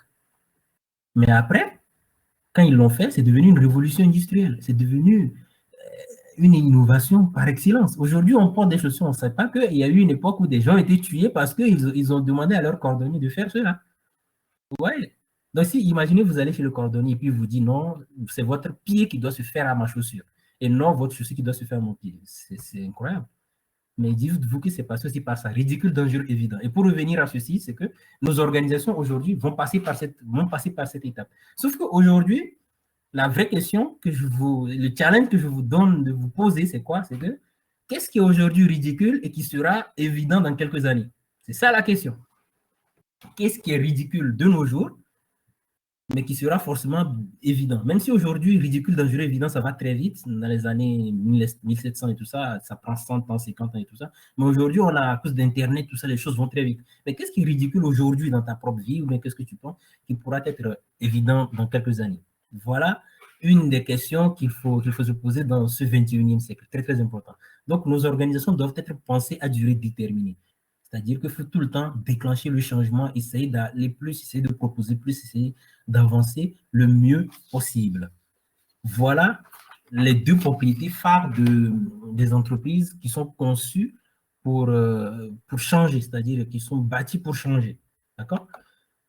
Le prochain slide, c'est que l'entreprise, je vous disais tantôt, un peu plus tôt, c'est que on lui demande d'être rentable, mais en même temps, elle doit innover. Ce qui veut dire qu'elle doit changer, elle doit savoir, elle doit changer son mode de management. Le changement n'est pas cependant un problème de management, mais c'est plutôt le design organisationnel. Il faut repenser son organisation. Il s'agit de faire quoi? De concevoir des organisations dont la finalité n'est plus seulement la stabilité, mais l'adaptabilité et en perpétuelle innovation. C'est pour clôturer le point sur les propriétés de ces organisations qui sont bâties pour changer. Voilà. Maintenant, bien évidemment que tout à l'heure, je disais que l'entreprise doit être rentable et financièrement et en même temps innover. Et je disais que c'était un double impératif, compliqué à mettre en place et tout. Mais il y a une bonne nouvelle pour vous, une bonne nouvelle pour nous tous d'ailleurs, c'est qu'il est fort heureux de savoir qu'il existe une conceptualisation de ce double impératif. Être rentable et en même temps être innovant.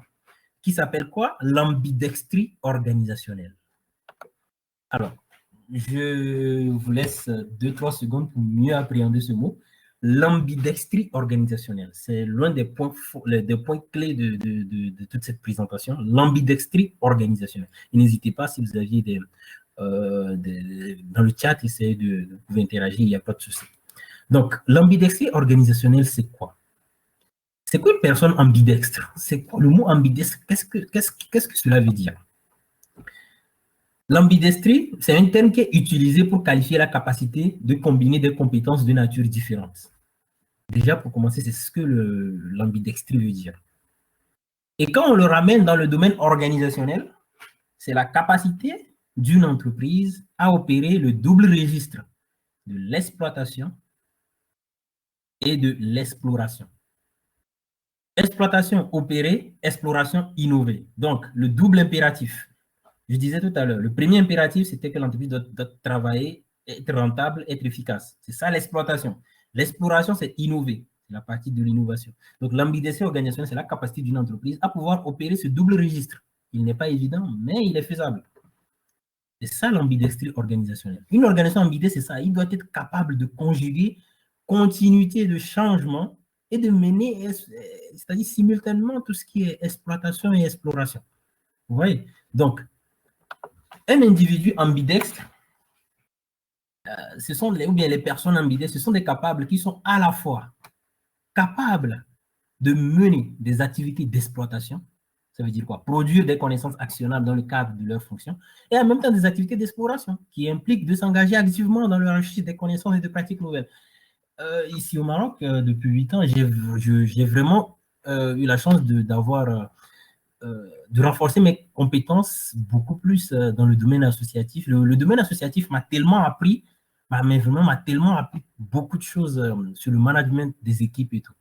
Et cela m'a poussé, avant même de savoir qu'il y a une notion qui s'appelle l'ambidextrie des individus, bien l'ambidextrie organisationnelle, j'ai remarqué déjà que dans mes différentes équipes, les personnes avec qui j'ai eu à travailler dans ce domaine organisationnel, parce que vraiment, ce que je vous présente là, il y a eu beaucoup de travail de terrain qui ont été faits. C'est-à-dire qu'il y a des théories, oui, mais vraiment, c'est ce que j'ai remarqué sur le terrain, que vraiment, et c'est ça qui m'a permis même de mieux comprendre même les organisations. Donc, j'ai remarqué qu'il y avait des personnes dans mon équipe qui qui était très ambidestre. À l'époque, je n'avais aucune connaissance de ce mot même.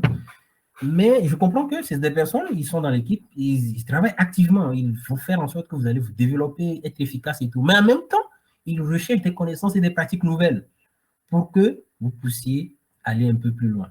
À la fin de la conf, je vais vous présenter un peu ce type de personnes. Donc, les personnes ambidées, c'est ça. Donc, c'est de ça que l'entreprise a besoin aujourd'hui. Des personnes capables à la fois de mener des activités d'exploitation, c'est-à-dire faire ce qu'on leur demande, leur travail qu'on leur demande, mais en même temps, de pouvoir, c'est-à-dire s'engager librement à faire activement à faire de la recherche de connaissances. Alors, on me demande, est-ce que combiner les compétences, cela serait-il un moyen de mieux répondre aux objectifs organisationnels? Oui, bien évidemment. Bien évidemment que combiner les compétences, en fait, c'est une réalité que combiner les compétences. J'ai l'habitude de dire dans la knowledge académique que la synergie des compétences favorise la réussite. C'est ça l'idée de la connaissance. La synergie des compétences et des connaissances favorise la réussite. Maintenant, c'est la manière de combiner les compétences. C'est de la manière de placer les bonnes personnes à la bonne place. C'est pour cela que les autres théories de management, standardisation, spécialisation des tâches et tout, ce n'est pas qu'elles ne fonctionnent plus à nos yeux, qu'elles doivent être oubliées, non. Il y a encore des bons éléments qu'on peut puiser dedans et savoir qui mettre où. Je vous donne d'ailleurs un exemple simple. Le COE de Google aujourd'hui, je ne parle pas de Bill Gates et consorts. Je ne sais pas si vous connaissez comment il s'appelle. Il s'appelle M. Sundar Pichai. Sundar Pichai, c'est un Indien qui est aujourd'hui, c'est lui le CEO de Google. Quand on l'a nommé CEO de Google, ce n'est pas parce que c'est la personne qui s'y connaît le plus en matière technologique et tout ça. Non, c'est parce qu'il a de très fortes capacités managériales, du management des équipes dans le domaine high-tech. Donc, il a été nommé là-bas par les actionnaires, tout ça, le truc d'administration, qu'il devienne le CEO de Google. Aujourd'hui, il dit c'est le CEO de Google, c'est-à-dire le big boss. Mais il n'a pas été mis là-bas. Il a été mis là-bas pour des compétences précises parce qu'on sait qu'il est très fort dans la capacité de manager. Aujourd'hui, il y a des personnes comme ça qu'on met dans des postes pour leur capacité managériale. Ils peuvent diriger des équipes sans forcément avoir... Je ne dis pas que l'autre, Sundar Pichai, n'a aucune compétence en matière technique et technologique. Non, bien évidemment. Il s'y connaît. Mais il est très fort en management des équipes. Et une société comme Google a besoin de ça. Quelqu'un qui peut être en même temps dans la technique, mais savoir diriger combien c'est milliers de salariés. Vous voyez ce que je veux dire? Donc, combiner les compétences, c'est bien. C'est ça qu'il faut faire, mais il faut savoir placer qui et où au bon endroit. Ouais. Et avoir des personnes ambidextres c'est-à-dire que des personnes ambidextres, ce n'est pas une faculté que on va dire que non, c'est du génie, tu es né avec. Non, ça se travaille aussi. Ça se travaille. Vous pouvez pousser, harnacher vos collaborateurs à devenir innovants. Je vais venir sur ça tout à l'heure. D'accord?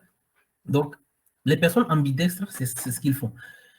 C'est que la notion d'ambidestrie, elle souligne que les deux types de logique, d'ailleurs, même il existe même deux types d'ambidextrie. Il existe deux types d'ambidextrie. Nous avons l'ambidextrie contextuelle et l'ambidextrie structurelle. Contextuelle, c'est une approche bottom-up. Bottom-up, c'est du bas vers le haut, et le structurel, c'est du top-down, c'est du haut vers le bas. Donc, l'ambidestrie montre que, en fait, ces deux approches-là, on a l'impression qu'elles ne peuvent pas coexister. C'est-à-dire que dans le bottom-up, c'est que ce sont les membres de l'organisation, tout ça, qui doivent mettre en place, articuler l'organisation pour qu'elle puisse bien fonctionner. Et dans le structurel, on pense que ce sont les boss qui doivent articuler l'organisation pour qu'elle puisse fonctionner. Mais les spécialistes s'articulent à dire que non, que ces deux notions, c'est-à-dire ces deux logiques cognitives, doivent coexister même pour améliorer la créativité même de la société, des entreprises, des différents collaborateurs. Donc, c'est les deux types qui existent, mais les deux peuvent fonctionner. Les deux fonctionnent d'ailleurs. Il faut juste savoir les mettre en place. Ça va nous ramener à parler des compétences de leadership des managers. C'est avec ça que nous allons clôturer. Mais le manager doit être capable d'inciter ses collaborateurs à être le maximum innovant possible pour les pousser vers l'innovation. Et lui-même aussi à être un très bon manager, un très bon leader. Pas forcément aller tout le temps derrière eux en surveillance. Non, mais savoir comment les managers, savoir quand est-ce qu'il faut intervenir, quand est-ce qu'il ne faut pas intervenir. Donc, ce qui veut dire quoi? Les managers doivent harnacher la prise d'initiative de leurs collaborateurs tout en les canalisant, en tenant les rênes. C'est ce que je dis. Vous devez les inciter à aller vers l'innovation, à leur montrer que vous pourriez chercher d'autres aspects en dehors et tout pour canaliser, pour enrichir vos propres, leur façon de travailler. Vous voyez? Donc, la notion d'ambidestrie, elle souligne que ces deux notions-là peuvent être supportées en même temps dans une organisation. Et ils peuvent coexister pour améliorer le processus d'innovation. C'est ça l'ambidestrie organisationnelle. C'est très, très important. L'ambidestrie organisationnelle, une personne ambidestre, c'est quelqu'un qui exécute les ordres, je vais expliquer ça comme ça, qui fait ce qu'on lui a demandé de faire, mais en même temps, qui est capable de chercher de nouvelles connaissances pour s'enrichir et améliorer son travail. C'est une personne ambidestre. Et quand l'organisation, tous ensemble, est comme ça, on y arrive à un idéal et ça devient très intéressant. Et l'entreprise devient compétitive parce que les salariés, tout ça, ils sont compétitifs. Maintenant, le problème des salariés, encore, c'est tout un autre sujet parce qu'il faut savoir mettre en place des plans de formation, des plans de carrière, leur montrer, aller vers eux, leur montrer que voilà, ils sont importants dans l'organisation pour qu'ils puissent s'impliquer davantage. Vous voyez? Donc, ambidestrie, c'est très important. Donc, dans notre problématique, je vous disais pourquoi on devait repenser l'organisation. C'est parce qu'aujourd'hui, les entrepreneurs demandent de beaucoup innover, d'être beaucoup plus performants, adopter du changement et tout. Pour pouvoir se faire, s'ils arrivent à être ambidestres, c'est à leur faveur. Et se dire que nous devons penser que nous sommes à durée déterminée et chaque fois se renouveler. Maintenant, installer des climats où les conditions favorables, où où les collaborateurs peuvent innover, où l'entreprise elle-même, elle est forte dans son innovation. Vous voyez, c'est tout là le speech de cette présentation. Donc, ce qui veut dire que avoir analysé tous ces points-là, nous allons maintenant tomber sur le manager lui-même. Aujourd'hui, pour arriver à ce point, pour arriver à cette compétence donnée, pardon, le manager doit avoir un leadership de la bienveillance, de l'empathie, de la protection. Du leadership au membership. Le leadership, ça ne doit pas être du tel. Le tel en anglais, c'est-à-dire dire, donner des ordres et tout. Faire ci, faire cela, faire cela. Mais du ask, demander. Les amener à collaborer ensemble. Demander qu'est-ce qu'ils en pensent. Il y a un nouveau sujet, il y a une nouvelle perspective, il y a un nouvel objectif. Demander l'avis de tout et chacun. Leur mettre dans le projet. Parce que sachez que dans notre vie active, les gens sont beaucoup intéressés quand ils savent qu'on leur accorde de l'importance. Et ça, c'est vrai. Donc, quand vous manifestez à quelqu'un qu'il est important pour vous et que vous lui accordez de l'importance, il va mieux s'impliquer à faire des choses avec vous et pouvoir avancer. Et c'est la même chose dans l'organisation. C'est comme ça qu'il faut inciter l'intérêt des collaborateurs. Les remettre au centre. Quand les gens voient qu'ils sont au centre des décisions, au centre, on demande leur avis et tout, oui, ils vous demandent leur avis, tout en gardant aussi ce point-là où vous devez être bienveillant envers eux, être très empathique. Et pour qu'ils savent aussi, ils doivent savoir qu'ils sont très protégés. C'est-à-dire que vous les protégez aussi. Donc, le leadership ou membership. Le membership, c'est quoi? C'est les membres de l'organisation doivent coexister entre eux pour que cela puisse bien marcher.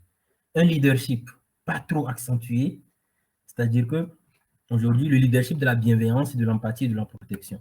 C'est-à-dire quoi? C'est que la posture du manager au rôle de leader.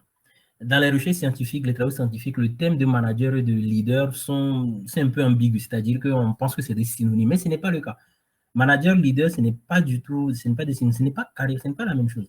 L'on peut même considérer que tout manager n'est pas nécessairement un leader, mais tout leader n'est pas aussi forcément un rôle officiel de manager. On est d'accord. Pourquoi? C'est que dans la pratique, qu'est-ce qui peut différencier un leader d'un manager? C'est la notion de légitimité. Voilà exactement ce que j'avais dit. En dépit du fait qu'il existe différents types de leadership et tout, le leader est reconnu tel grâce à sa légitimité par ses pairs ou ce que les subordonnés vont lui accorder. On est d'accord. Mais dans une organisation, le leader d'opinion, par exemple, dans une organisation, n'est pas toujours forcément, ou bien n'a pas forcément la fonction de manager, non. Le statut de manager, quant à lui, il peut être avoir de diverses façons. Ou bien vous pouvez être nommé, c'est-à-dire le plus classique possible, vous êtes nommé manager. Vous avez ce poste de manager. Mais cela ne veut pas forcément dire que vous êtes un leader. C'est ça, en fait. Mais le manager peut être aussi un leader. S'il incarne, il a les bonnes qualités de leadership. Aujourd'hui, l'ère du numérique, c'est l'ère de la décentralisation des responsabilités. Vraiment, c'est exactement cela, c'est la décentralisation des responsabilités. Les managers qui sont de proximité, c'est-à-dire qui sont vraiment à côté de leurs collaborateurs, ont dû reconsidérer leur rôle pour garantir une meilleure utilité de leurs fonctions. Ouais. Donc, un leadership qui est défaillant, c'est-à-dire un leadership qui ne fonctionne pas, qu'est-ce que cela peut pousser à faire? C'est un désinvestissement des collaborateurs. C'est-à-dire quoi? De l'absentéisme, de la négligence, de l'influence même négative sur d'autres collaborateurs. C'est ça les conséquences d'un leadership qui est défaillant. Maintenant, du même coup, qui peut empêcher aussi l'entreprise à atteindre ses objectifs, à être moins productif. Donc, le mot leadership, avoir un bon leadership dans une entreprise est très, très important parce qu'il délimite tout. Expérience personnelle, j'ai travaillé dans des organisations où le leadership managérial n'y était pas du tout. Si je vous parle que je vous dis, ce sont vraiment des expériences de terrain que j'ai eu à constater. Il n'y est pas du tout. Et dans d'autres organisations où ça marche, ou bien des entreprises que j'ai eu à visiter, j'ai vu comment ils fonctionnent, des petits processus qu'ils ont mis en place pour que cela marche. Donc, il y a cette belle phrase, cette belle citation qui dit que toute personne épanouie est forcément productive, mais toute personne productive n'est pas forcément épanouie. C'est-à-dire que, personnellement, dans tout ce que moi je fais, je mets l'épanouissement au centre. C'est-à-dire que je dois être heureux de le faire. Je dois être très heureux de le faire. Je dois viser l'épanouissement. Et l'épanouissement, c'est quoi? On dit que quand vous... Sachez qu'il n'y a personne... Si quelqu'un vous dit que il s'ennuie pas dans son travail, sachez que c'est faux. C'est comme dans un couple. Si quelqu'un te dit que... quand quelqu'un me dit qu'il ne s'ennuie pas dans son couple, je me dis, bah, encore un menteur. Ou un célibataire.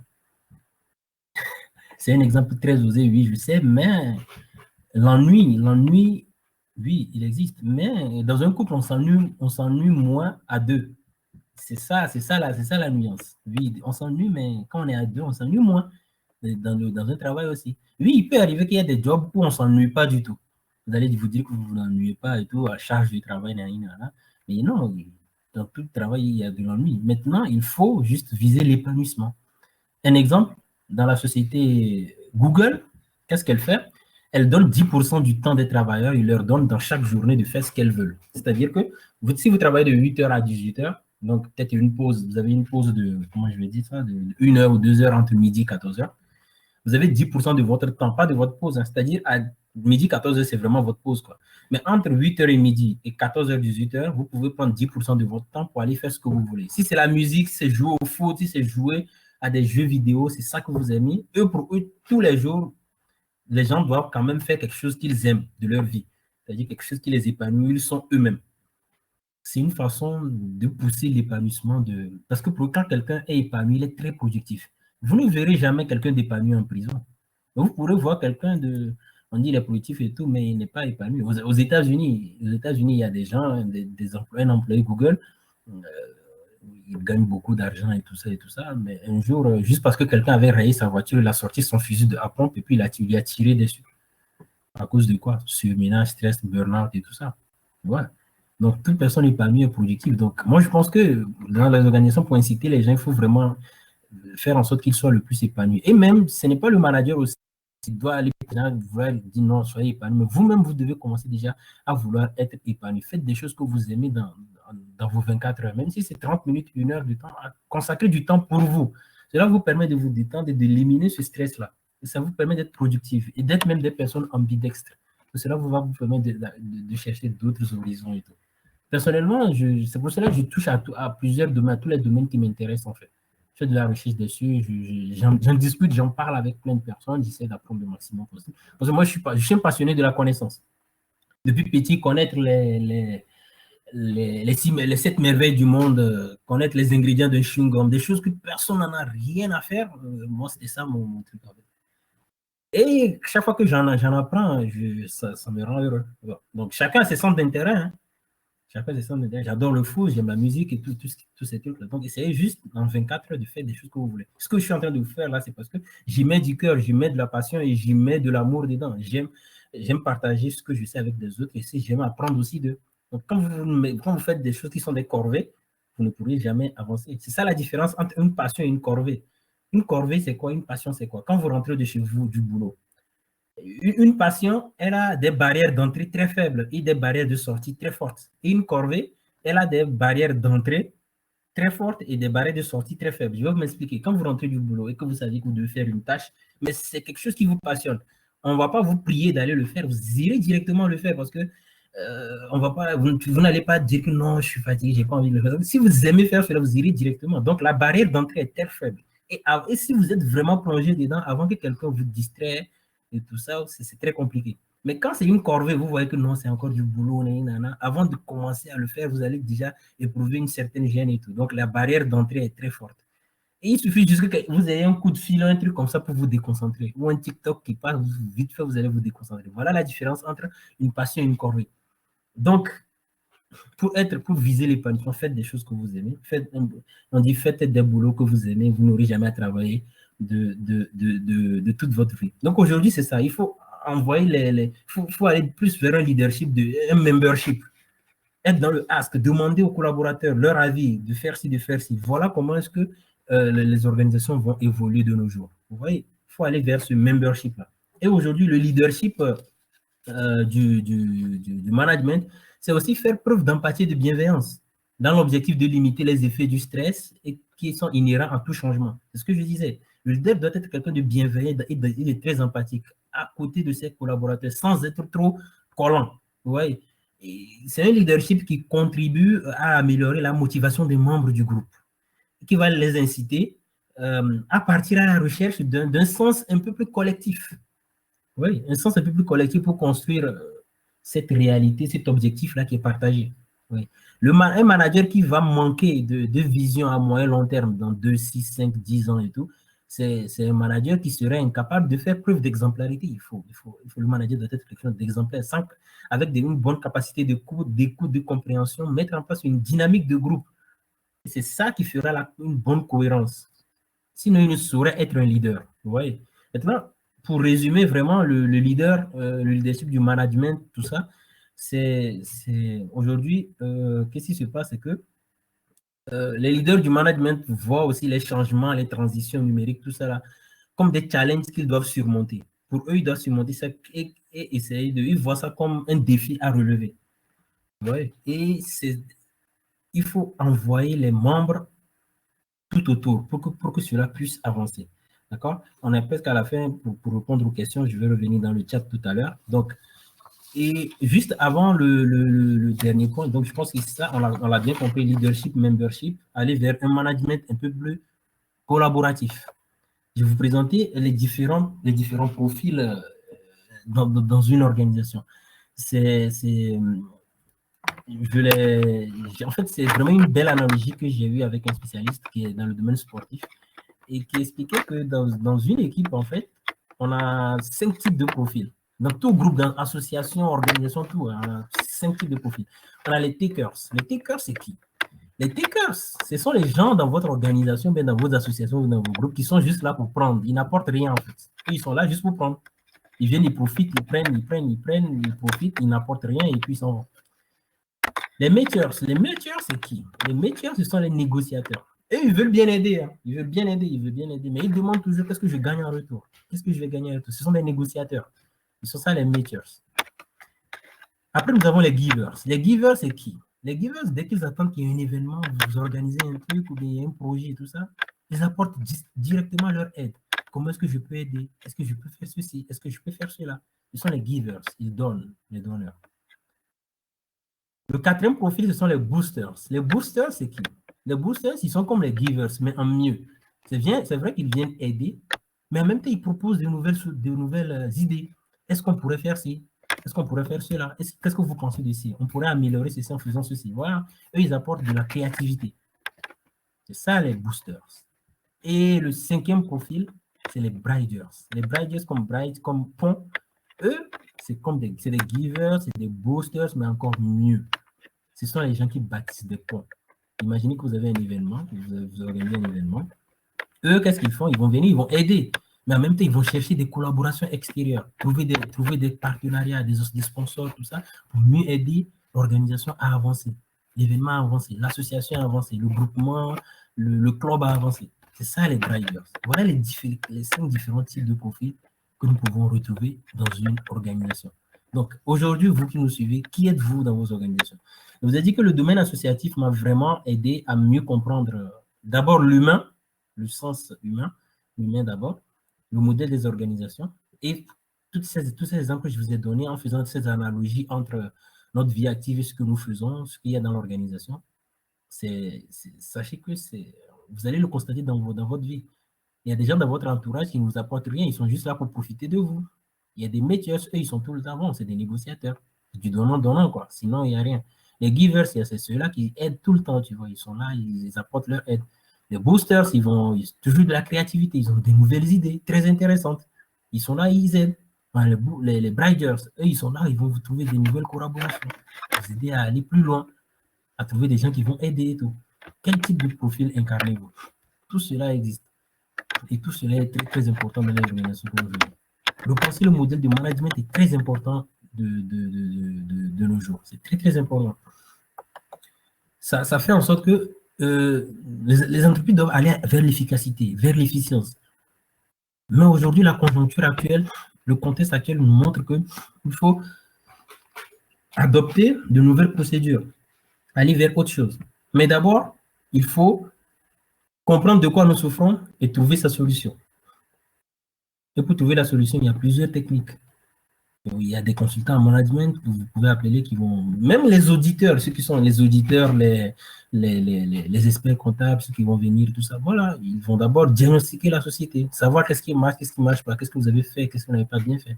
Ils vont apporter des solutions, ils vont faire des rapports, ils vont vous proposer certaines pistes à améliorer. C'est exactement ça. Mais pour mieux être efficient, parce que je vous ai dit, l'être humain est au-dessus de toute sa création. Vous, futurs managers ou managers qui nous suivez, vous voulez améliorer votre entreprise, d'abord, commencez à comprendre qu'est-ce qui se passe dans votre propre vie. Quelle analogie vous pourrez faire de votre entreprise et de ce que vous faites dans la vie active. Forcément que vous avez des solutions pour certains problèmes que vous croisez dans votre propre vie, dans votre vie personnelle. Mais vous pourriez facilement les mettre en analogie avec ce qui se passe dans vos entreprises. Et c'est ça le génie. Tout est là, en fait. Je vous ai dit que nous avons la capacité de trouver nos solutions. C'est juste qu'il faut d'abord comprendre de quoi nous souffrons. Donc, oui, il faut repenser le modèle de management. Des entreprises sortent de la mêlée, oui. Ça va prendre du temps. D'autres entreprises vont s'y rajouter. Aujourd'hui, le domaine de la technologie va très vite. Eux, vraiment, là-bas, parce que c'est de la créativité, c'est de la technique, ça va un peu vite. Mais les autres vont s'ajouter. Le ridicule dangereux évident. Est-ce que ça va aller très vite ou bien on va attendre 100 ans pour voir ces nouvelles types d'organisation? Telle est la question qu'il faut se poser. C'est tout là l'enjeu. Et avant de finir, j'aime finir mes conférences avec de nouveaux sujets, c'est-à-dire qui vont ouvrir sur une autre perspective de recherche ou bien de conférence. C'est que là, nous avons parlé des organisations, de ce qu'il faut faire en interne, de ce qu'il faut changer. On a parlé des compétences des collaborateurs. Mais aujourd'hui, est-ce que vous pensez que les jeunes diplômés, ceux qui sortent des écoles d'organisation de management, ou pas seulement que ça, dans tous les types de domaines et tout, est-ce que l'éducation, les programmes éducatifs sont bien adaptés à la réalité du terrain? C'est pour cela que j'adore ce que les Américains font. Parce que les Américains ont déjà adopté dans leur programme éducatif l'incident qui s'est passé au Capitole en janvier, lorsqu'il y a eu des envahisseurs qui sont rentrés au Capitole lors de l'investiture et tout ça de Joe Biden. Ils l'ont déjà inscrit dans leur programme éducatif. Ils ne perdent pas de temps, en fait. Ce qui se passe sur le terrain, directement, il faut que les gens, il faut que les étudiants, les élèves, que les futures élites que nous formons savent, ils doivent savoir ce qui se passe sur le terrain, de nouveaux changements et tout. Des fois, pas forcément par des programmes éducatifs, mais dans des conférences, pour qu'il y ait des spécialistes qui viennent leur parler du sujet. Donc aujourd'hui, est-ce que nos modèles éducatifs sont en accord avec ce que les compétences dont les entreprises ont besoin? À l'école, on ne nous enseigne pas forcément comment ces changements, là, comment est-ce qu'il faut s'adapter et tout et tout. Mais sur le terrain, c'est une autre réalité. J'ai eu à le constater de mes propres yeux. Ce que nous faisons à l'école est très différent de ce que nous faisons et de ce qui se passe en entreprise. Et c'est tout là l'enjeu. Alors, c'est le sujet de notre débat, d'une autre perspective. Et tout. Le système éducatif, c'est très important, il faut le repenser. À l'école, le prof, est-ce que on doit susciter l'épanouissement du prof aussi? C'est ça le problème. C'est ça le problème. L'école peut être comparée à quoi? Je vous dis, à chaque fois que vous voulez faire de la recherche scientifique, sachez que dans notre vie active, tout ce que nous faisons se trouve dans la recherche scientifique. L'école, c'est comme vous êtes dans un hôtel, pour finir, et le maître d'hôtel vient, il vous présente un menu, un buffet, tout est plein, avec un beau décor, il y a plein de choses à manger. Et il vous dit, vous savez quoi? Tout ça, c'est bien beau, personne ne sort ici s'il n'a pas tout mangé. Ouais, c'est-à-dire qu'il y en a tellement que vous ne pourriez pas tout manger. Mais c'est ça l'école. Nous sommes gavés de certaines choses qui sont, je ne dirais pas qu'ils sont inutiles, mais il faut les faire successivement avec un certain nombre, c'est-à-dire avec des étapes bien données. Mais c'est ça, l'école, c'est du gavage. Et le prof, est-ce qu'il est épanoui? Le prof, pour que l'échange soit mutuel, il faut que le prof soit content excusez-moi, mais il ne se fasse pas chier en donnant son cours. C'est-à-dire que je me fais chier à donner le cours, tu vas te faire chier à l'apprendre. Mais ici, on a un climat où les deux sont épanouis des deux côtés. Il est content de faire ce qu'il fait et l'élève est content d'apprendre ce qu'il est en train d'apprendre. Il faut susciter l'intérêt chez les gens. Il faut susciter très bien l'intérêt chez les gens. Et c'est sur cette note que je vais conclure cette conférence, à part cette nouvelle perspective de recherche. L'éducation est-elle adaptée à ce qui se passe aujourd'hui sur le terrain? C'est ça. Et on pourra en débattre dans un autre live. Donc, voilà, je suis arrivé à la fin de cette présentation.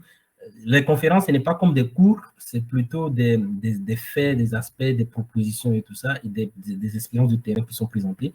Et après tout, s'il faut faire des formations, c'est beaucoup plus, un peu plus détaillé sur plein de domaines pour mieux comprendre.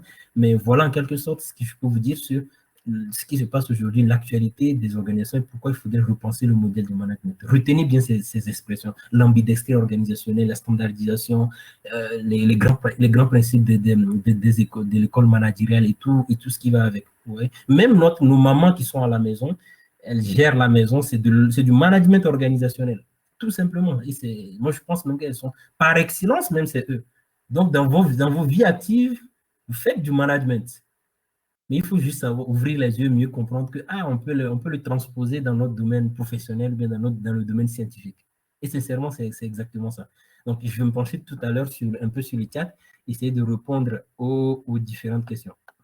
Alors, il y a Farida qui me dit que personnellement, je ne pense pas. Alors, je pense que c'est ce qu'elle a dit. Notre éducation actuelle est plus théorique que pratique et à la sortie, beaucoup n'arrivent plus à s'adapter aux aléas des métiers et pensent que le monde professionnel, il est cruel.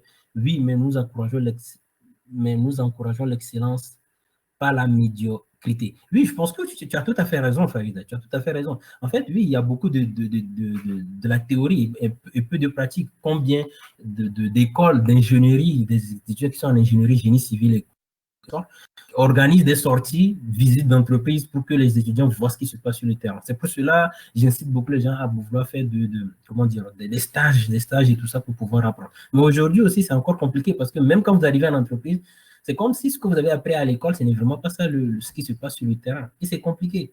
Donc, si vous avez la possibilité, faites beaucoup de stages. Cela va vous montrer la cadence, comment marche le monde professionnel, et vous apprenez, n'attendez pas votre quatrième, cinquième année, non, depuis la première année, même si c'est un stage de 1 mois d'observation, faites-le, vous n'avez pas vous construisez une carrière, un avenir et une compétence. Construire une compétence, ça prend du temps. Ça prend du temps, mais ça se fait patiemment. Oui, ça se fait patiemment. Apprendre les nouveaux domaines, ça prend du temps. Les Japonais appellent quelque chose, ils ont une expression qui s'appelle le trésor national vivant. C'est quoi le trésor national vivant? C'est une personne qui a fait 500 000 heures, si je ne me trompe pas, 50 000, 500 000 heures dans un domaine.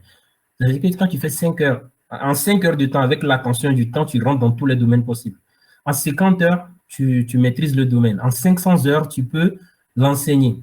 En 5000 heures, tu peux faire des conférences et faire tout ceci. En 50 000 heures, tu deviens un trésor national vivant. C'est ce que les Japonais appellent. Comme ça, les Japonais appellent des maîtres du truc. Et 50 000 heures, cela ne veut pas dire que c'est 50 000 heures enchaînées. Hein. Cela correspond à peut-être 8 heures de travail, 17 ans, en 17 ans. Donc, juste à voir comment la répartition est faite. Donc, je continue toujours dans le chat. Alors, Massina Diallo me demande comment on reconnaît notre profil Takers Métiers Guide. Faut-il s'évaluer afin d'identifier son profil? Alors, en fait, ce qui est très, très étonnant, en fait, de mon point de vue personnel, c'est que j'ai compris que ce n'est pas des fois à nous de savoir de quel profil nous sommes. Ce n'est pas à nous, en fait. Des fois, c'est les gens qui vont te le dire. C'est les gens qui vont te le dire. Et des fois, il y a certains profils dont toi-même tu sais que c'est ça qui est ton profil. Le takers, par exemple, celui qui vient pour profiter des gens, il ne donne rien. Vous pensez que quand il rentre à la maison, il ne sait pas que c'est ce qu'il vient de faire. Il est venu, il n'a rien donné aux gens, il est juste venu manger ou bien profiter de ce qu'il a profité, puis il rentre. C'est des personnes très égocentriques qui ne partagent rien, même dans leur propre vie. Il ne faut pas forcément attendre une organisation ou être dans une société ou bien dans une association pour savoir ce genre de choses. Mais ceux qui viennent juste pour profiter, ils se connaissent. Ils se connaissent. Donc, maintenant, en fait, ces noms, en fait, ces expressions que j'ai utilisées, takers, metters, givers, boosters, briders, en fait, on peut juste les expliquer d'une autre façon très, très simple. Vous devez savoir qu'aujourd'hui, si vous êtes dans une association, dans une organisation, quelle est votre valeur ajoutée? Si vous savez que vous ne rapportez rien à l'organisation, vous venez juste pour profiter, vous savez très bien qui vous êtes. Si vous êtes là, vous voyez que vous fournissez des efforts, vous aidez, vous apportez de nouvelles idées, de nouvelles créativités, vous savez qui vous êtes. Donc, des fois, vous pourriez demander à quelqu'un, voilà, essaie de me faire un diagnostic. Qu'est-ce que tu penses de moi? Est-ce que je suis assez efficace ici? Quelqu'un en qui vous avez confiance, il va vous dire clairement la vérité de qui vous êtes et tout. Acceptez la critique. La critique, elle fait avancer. Vous voyez? Elle fait avancer. Quand on fait une erreur, on se doit de le corriger. C'est persister dans l'erreur qui est diabolique.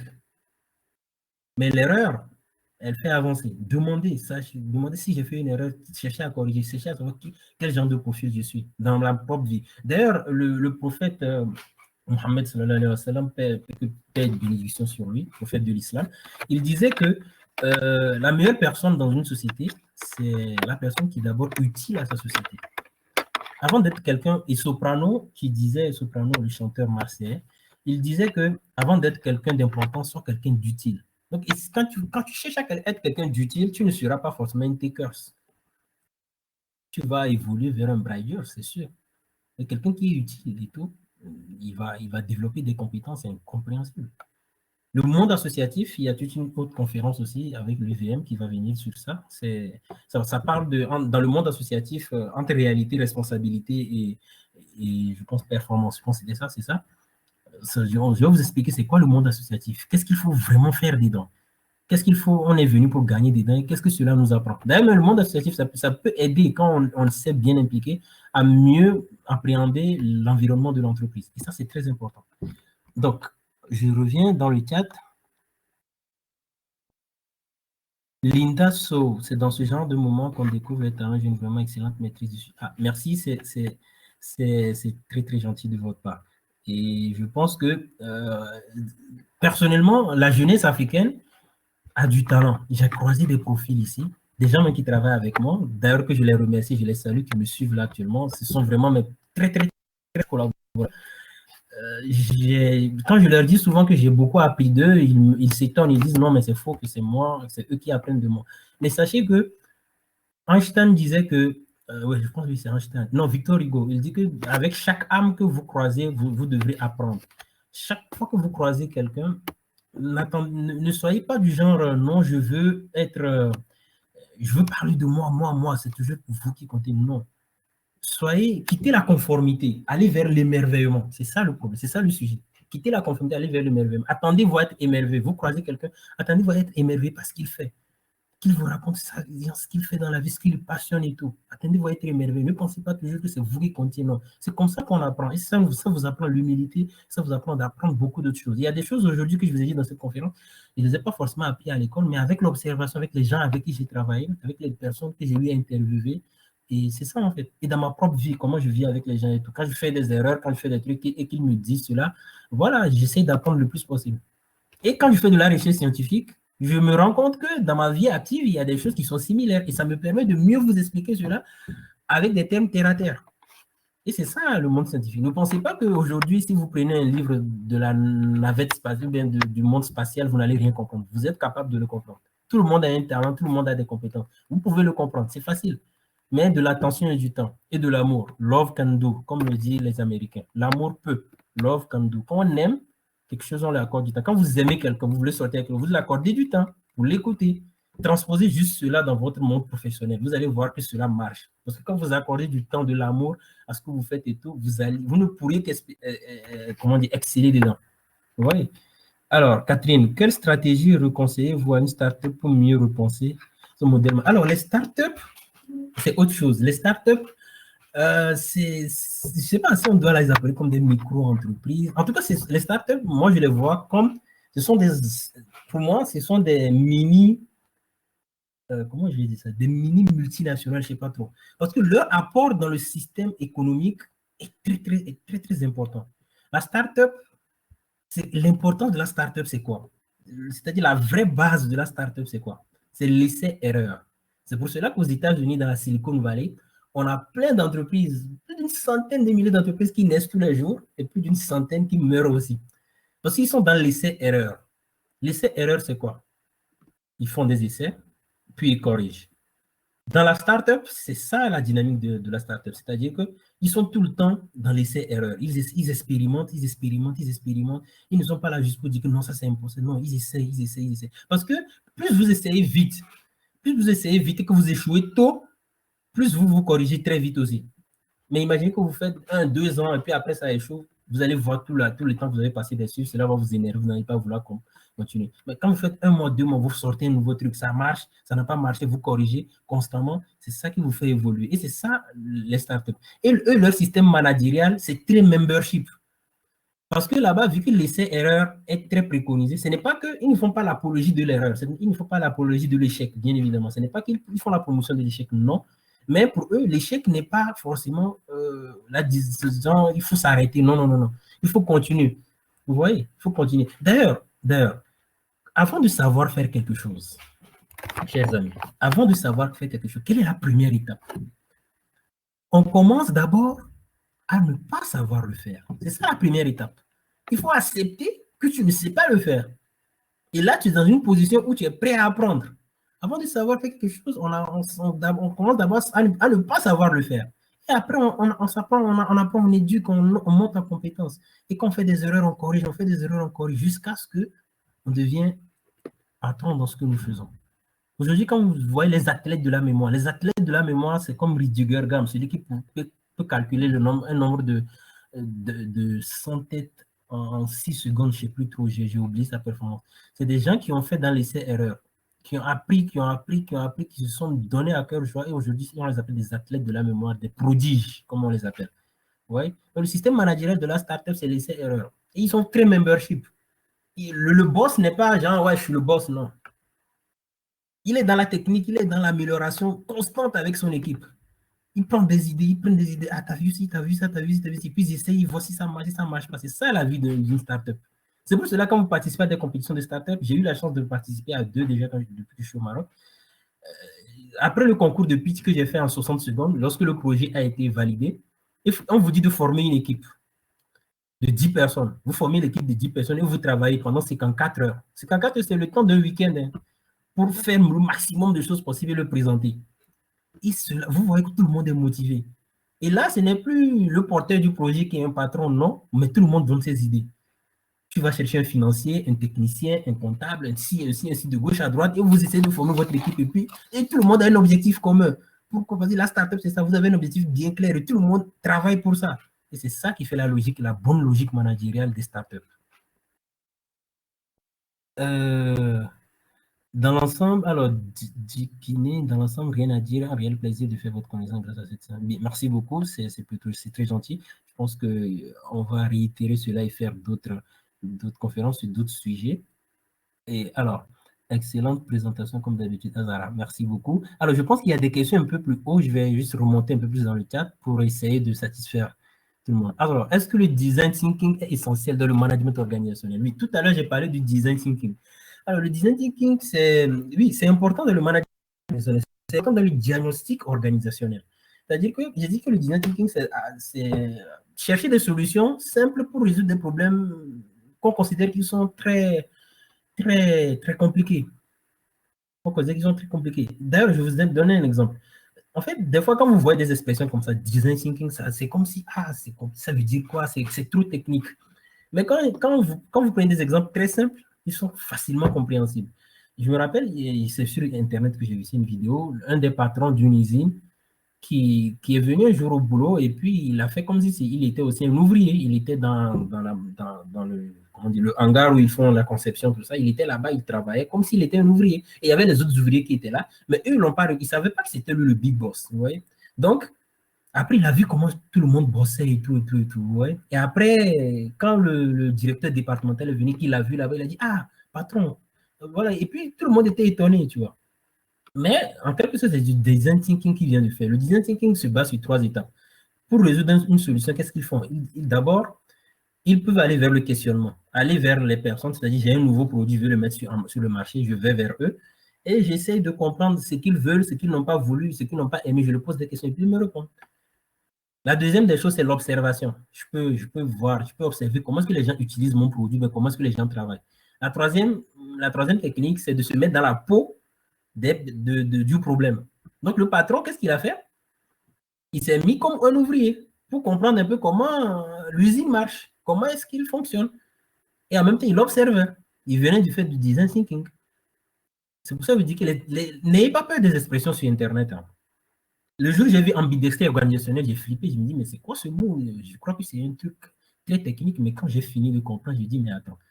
Dans toute ma vie, j'ai croisé des personnes ambidextres. Je me dis, mais moi-même, je pense que je dois être une personne ambidextre.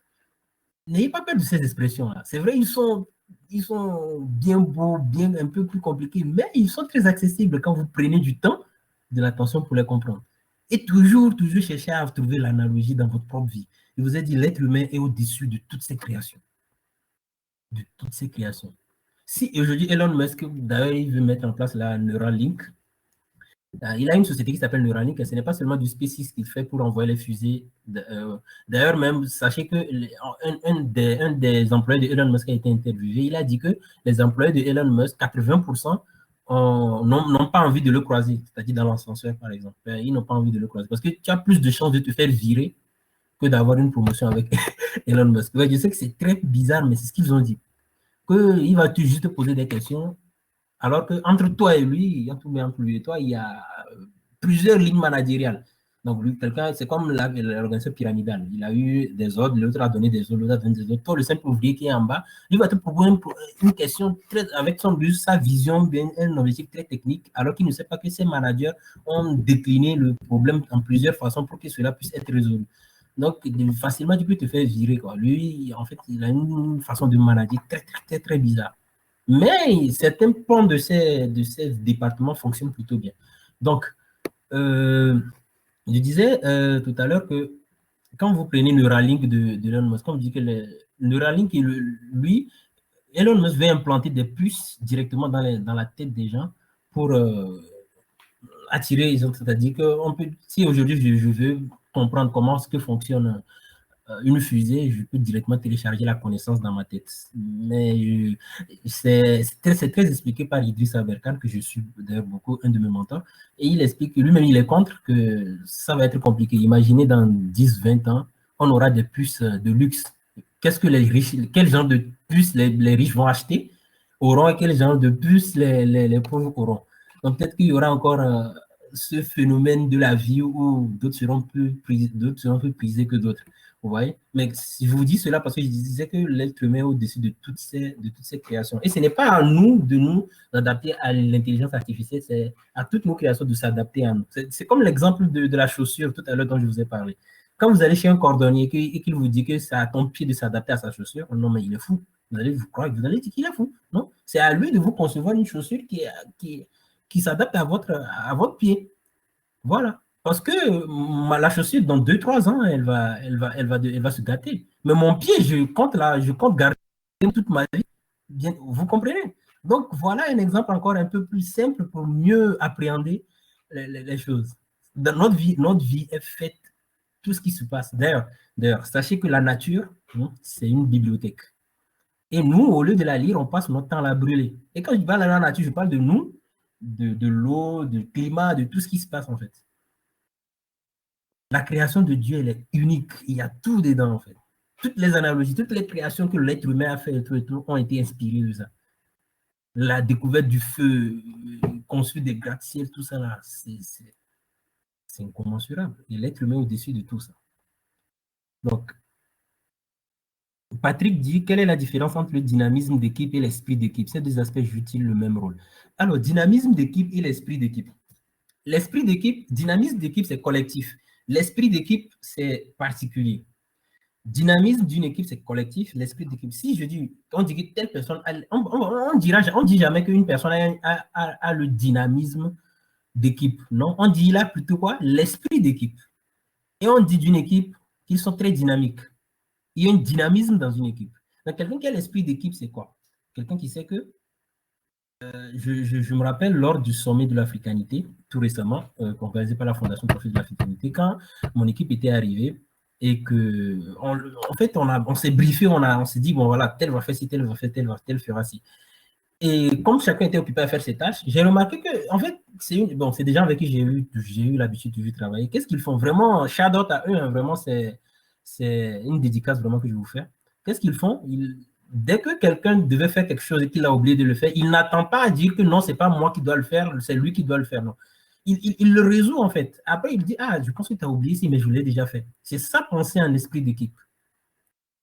Et ensemble, vous comprenez que les objectifs sont partagés, mais en même temps, il y a cet engouement-là où l'objectif final, c'est le résultat final. À la fin, on peut se dire que bon, tel n'a pas bien fait ici, mais il faut le corriger, il faut corriger le tir et tout et tout.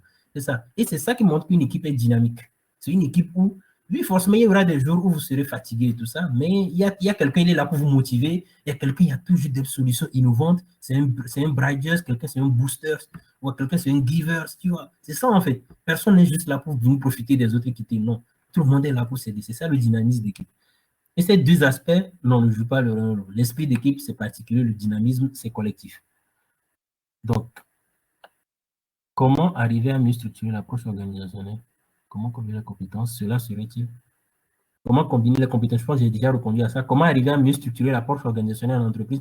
D'ailleurs, il y a différents types d'organisations. C'est pour cela que je vous dis que c'est le diagnostic. Il faut savoir qu'est-ce qui marche et qu'est-ce qui ne marche pas. Et pour savoir qu'est-ce qui marche, vous pouvez demander directement à vos collaborateurs. Vous pourrez faire un sondage, leur demander, il y a un sondage anonyme. Qu'est-ce que vous aimez, qu'est-ce que vous n'aimez pas? Vraiment qu'ils disent ce qu'ils veulent. Et vous allez comprendre. Ils vont dire.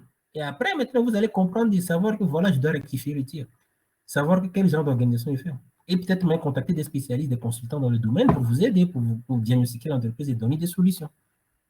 Et donner des solutions. C'est comme ça que c'est comme ça qu'on arrive à améliorer l'approche organisationnelle. Et comme je l'ai dit, concevoir des entreprises qui sont bâties pour changer. Sachez que rien n'est pérenne en fait. Motivez vos collaborateurs à travers des formations. Par exemple, vous venez de recruter un développeur junior. Il va forcément travailler avec un développeur senior, quelqu'un d'expérimenté et tout. Mais de temps en temps, chaque 2 mois, 3 mois, vous l'appelez, vous faites un diagnostic. Qu'est-ce que tu as appris depuis que tu es arrivé? Quelles sont tes évolutions? Quel est ton plan de carrière? Est-ce que tu sais que dans ton métier de développement junior, tu peux devenir directeur technique un jour, directeur d'un centre? Voilà, c'est comme ça qu'on motive un collaborateur. Vous lui montrez que ce qu'il est en train de faire là, il peut voir plus grand que ça. Donc, il doit s'améliorer. Et quand il voit qu'il est au cœur du processus, on s'intéresse à lui, tout le monde aime qu'on s'intéresse à lui, on ne va pas se mentir. Mais quand il voit que ça, il va s'impliquer un peu plus davantage et apprendre plus, s'améliorer et devenir même une personne ambidextre. Parce que non seulement il fera ce qu'on lui demande de faire, mais en même temps, il va continuer à vouloir chercher plus de connaissances pour améliorer et apporter des trucs. L'ambidextrité organisationnelle est très, très importante. Oui, c'est comme ça qu'on peut mieux structurer son organisation. Oui. Et alors, je descends toujours. Est-il possible d'avoir le PowerPoint de... Oui, il n'y a pas de souci, il n'y a pas de souci. Je laisserai le... bon, je pense que vous êtes inscrit avec vos mails et que je vous laisserai le PowerPoint et aussi, comment dire, une petite note explicative de certains points, d'accord? Et je vais vous le partager. D'ailleurs, je travaille aussi sur d'autres projets, d'autres trucs aussi qu'on va commencer bientôt à publier. Mais c'est mon nom qui est Khalid Kéziré sur LinkedIn. Vous pouvez m'ajouter directement, me contacter aussi là-bas si vous voulez qu'on discute aussi. Et aussi, je tiens à vous rappeler que j'anime une émission chaque jeudi qui s'appelle le Jeudi de l'Africanité qui va bientôt reprendre, Inch'Allah, le mois de septembre. On va bientôt la reprendre, où on discute aussi sur plein de sujets, sur plein d'autres sujets. Ça va de la diplomatie géopolitique, management et tout ça. On a toute une équipe et tout.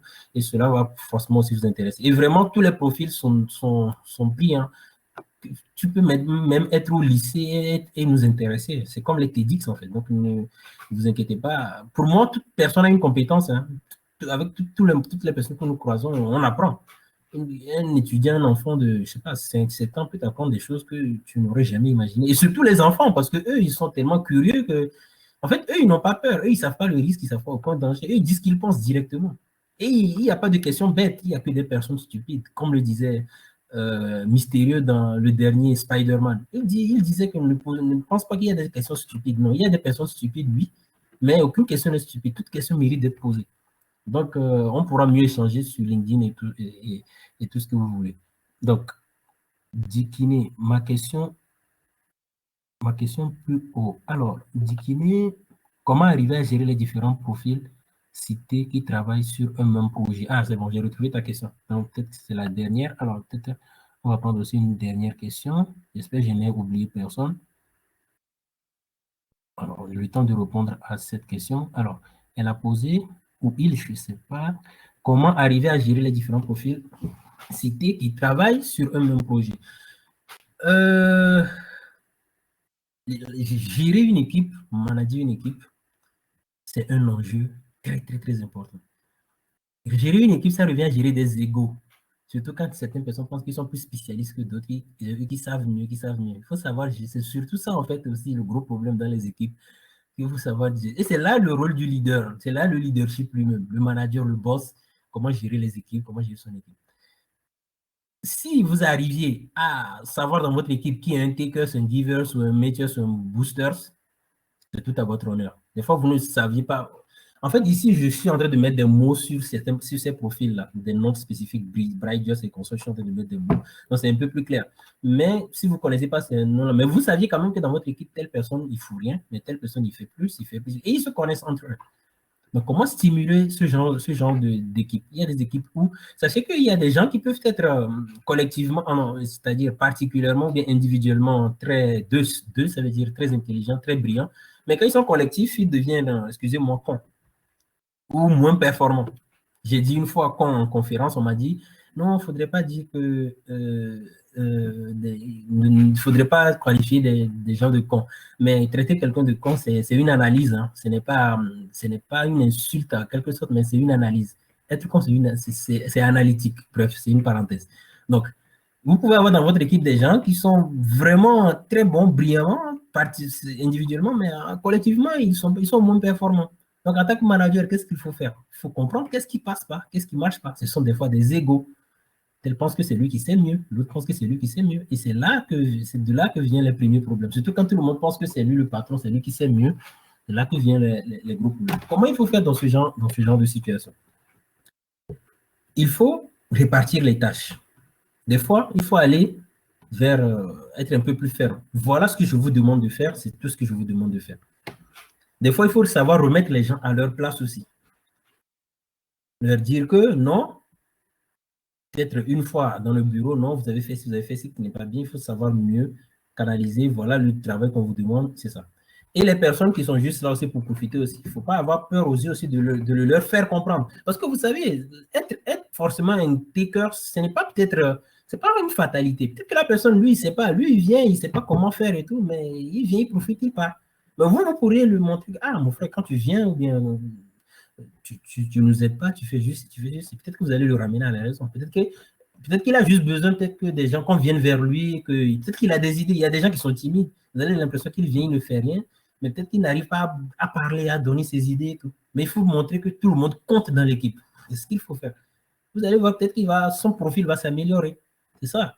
D'abord, il faut d'abord distinguer ces personnes-là en fonction du leadership que vous incarnez, pour trouver des solutions, aller vers l'objectif. Mais il faut aussi montrer à tout le monde que vous avez un objectif commun. Et tout ce que vous faites, c'est pour cet objectif, c'est pour l'atteindre. Vous voyez? Et après, maintenant, gérer les égos. Et les égos, c'est le plus difficile à gérer dans ce monde. Et l'ego, il entraîne vraiment les gens à faire des choses incompréhensibles. Il peut faire couler beaucoup de choses. L'ego, il est très, très néfaste. Donc, il faut savoir le faire. Je dis souvent que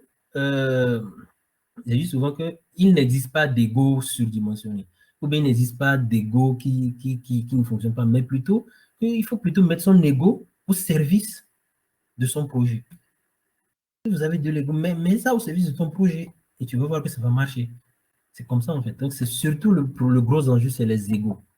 Alors, les inscriptions que nous avons faites vont tenir pour d'autres occasions. Autrement dit, comment faire pour suivre vos programmes. Alors, ça, c'est l'UVM qui va répondre à ça. Alors, l'UVM, ils ont plusieurs séries de conférences. Vous pouvez le voir sur leur site, Kingi, ou bien taper Université virtuelle du Mali, et vous allez voir plusieurs conférences qu'ils font et tout.